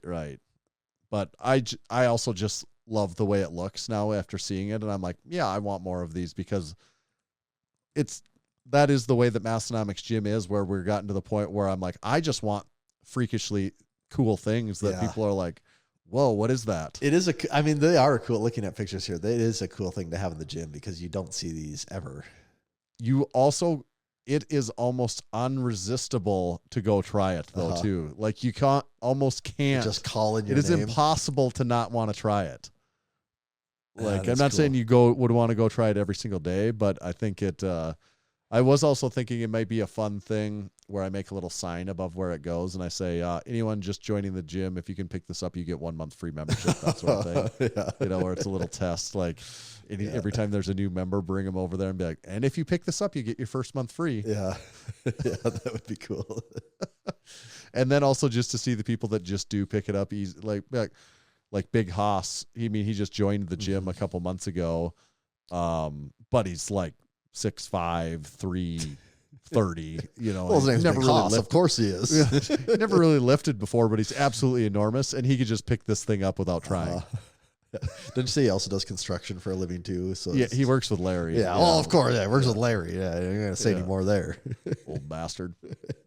So come to Massenomics Gym and try the new Thomas Inch, Nathan Hawley replica dumbbell. Probably soon to be more of them. I can't wait. Honestly. All right. Well, if you get 2 of them, then at that point, I think we for sure have to make a video about it, right? Yeah, I wonder what the appeal, what the level of appeal is to people. You know, like is there an angle? Well, there's kind of the grip angle, but it definitely doesn't have the mass appeal because already a lot of people don't even know what the hell we're talking about in the first place. But a lot of people that do powerlifting are like, what is that? You know, that are like even compete. A lot of people that even compete in a very close strength sport would be like, I don't really know what that is. I love it though. I think it looks pretty badass. They do look really cool. Yeah, I'm excited to see this thing in person. All right, make sure to go leave us a 5-star review on Apple Podcasts. We actually have been getting more of those. Soon I'm going to start. We'll push that because I think we're going to be on the road to 600 of those soon. Mm-hmm. That is actually coming. That is seriously going to happen soon. So do leave us a 5-star review on Apple Podcasts so we can bump those numbers up. Biggest thing is becoming a supporting member. If you're a listener, if you listen to this whole episode, you listen to other multiple episodes and you kind of like it, we'd love to have you become a supporting member. It's the number way you can do something to help us that helps us keep this show going for as long as possible. So Massenomics.com/join. That's where you can do it at. And then buy something from our website. We're gone for the Arnold. The stock is a little bit more limited online, but there's still some things you can buy there. We left some stuff in the fulfillment center, so check it out. Purchase something. Purchase a drink spotter, a hat, a shirt, a pair of shorts, anything like that. It all helps us out. Every order makes my knee feel just a little bit better. So I think it's the orders that really improve the knee. You can save Tanner's knee.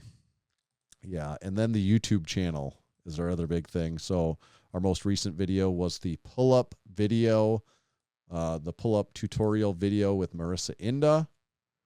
And our upcoming video that'll be out by the time this comes out is Garage Gym Tour in Temecula, California with a big crew member, Andrew Garrison.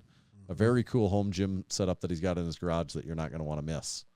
We loved some pieces of equipment that he had there. And we hated a thing or two. But, Andrew and I, there was something in there that Andrew didn't like, and I didn't like it either. The test. Yeah. Yeah. So he had to get rid of something even, I think. Almost everything he had there was really cool, but he did have a teaser, one piece of gym equipment that he and I did not care for. So we ran it through the dirt. Mm-hmm. Yeah, didn't pass the test. So please make sure you're subscribed to our YouTube channel and watch the videos and leave a comment. Leave a comment on this YouTube video, please, too.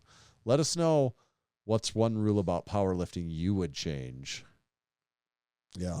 Or what do you think of the SBD there's any order? major rules that everyone does the same. Right. I'm not counting things. Oh, everyone says you got to keep your butt on. Okay, well, it's like part of just doing the lift, Right. I'm right. Okay. That's the answer. I'm the right one here. Also, did we say who this episode is brought to you by? Oh, we actually do need to mention that again. That's a great call. This episode is also brought to you by Texas Power Bars. Right now, for a limited time, you can get free shipping on all of their masterfully crafted bars. Anything from a Texas Power Bar to a Texas Squat Bar, a Texas Deadlift Bar, Texas Cross Bar, Texas Bench Bar. Basically anything you can think of with Texas in front of it, they got it. Free shipping can be a pretty significant discount depending on the bar, anywhere from $40 to maybe even $60 or so. So take advantage of this deal today. The discount is applied directly in your cart. You don't got to worry about any coupon codes. So throw it in there and get yourself one. Thank you, Texas Power Bars. This episode is also brought to you by our good friends over at the Strength Co. I won't do that. I was thinking about pressing the Strength Co button, but I'll just talk about the Strength Co instead. Got a lot of different kinds of plates in Massenomics Gym and an ever-growing list of different plates at Massenomics Gym. But I've got to say, the cleanest looking, the cleanest feeling, just the most user-friendly, the most enjoyable to use have always still been the Strength Co plates. Our friend over at Grant at the Strength Co. They're smooth, easy to grip, rugged, durable. They have a black E-coat finish that lasts really well. We've but put them through the ringer for many years, and if you just give them a little spit shine, they look basically as new as the day they came out of the foundry. So check them out at thestrength.co. That's where you can buy their Made in America Olympic plates, veteran-owned and operated company. They also have bumper plates, barbells, deadlift jacks, deadlift mats, collars, just a number of different pieces of equipment there you can buy at the Strength Co. Check them out at thestrength.co. Also, head over to our affiliate links on our page, our website. It's massenomics.com/affiliates. Is that what it is? Yeah, I think so. And we've got a whole bunch of links to a whole bunch of different companies. If you buy anything from any of those companies, we, in theory, get something at some point. You said it in Andrew's gym tour at the end. You go, I don't know. You click the link. Maybe we get money. We don't know how it works. Just make sure you do it. What I would say is we do frequently now get money from these companies. Don't really know how or why it works, but it does work. So, check out. Hey, are you going to buy a pair of Pep and dumbbells? Click our link. Yes. Going to buy something from Bells of Steel? Click through our link first. Yes. The Strength Co., obviously, Barefoot Shoes, and also all of our discount codes are there. Yeah, so discount codes also help us out you could too. also save. Yeah, so check out any and all of those. Tommy, where do they find you at? You can find me at Tomahawk_D. You can follow me at Tanner_Bear. Just make sure to follow Massenomics at Massenomics. See ya.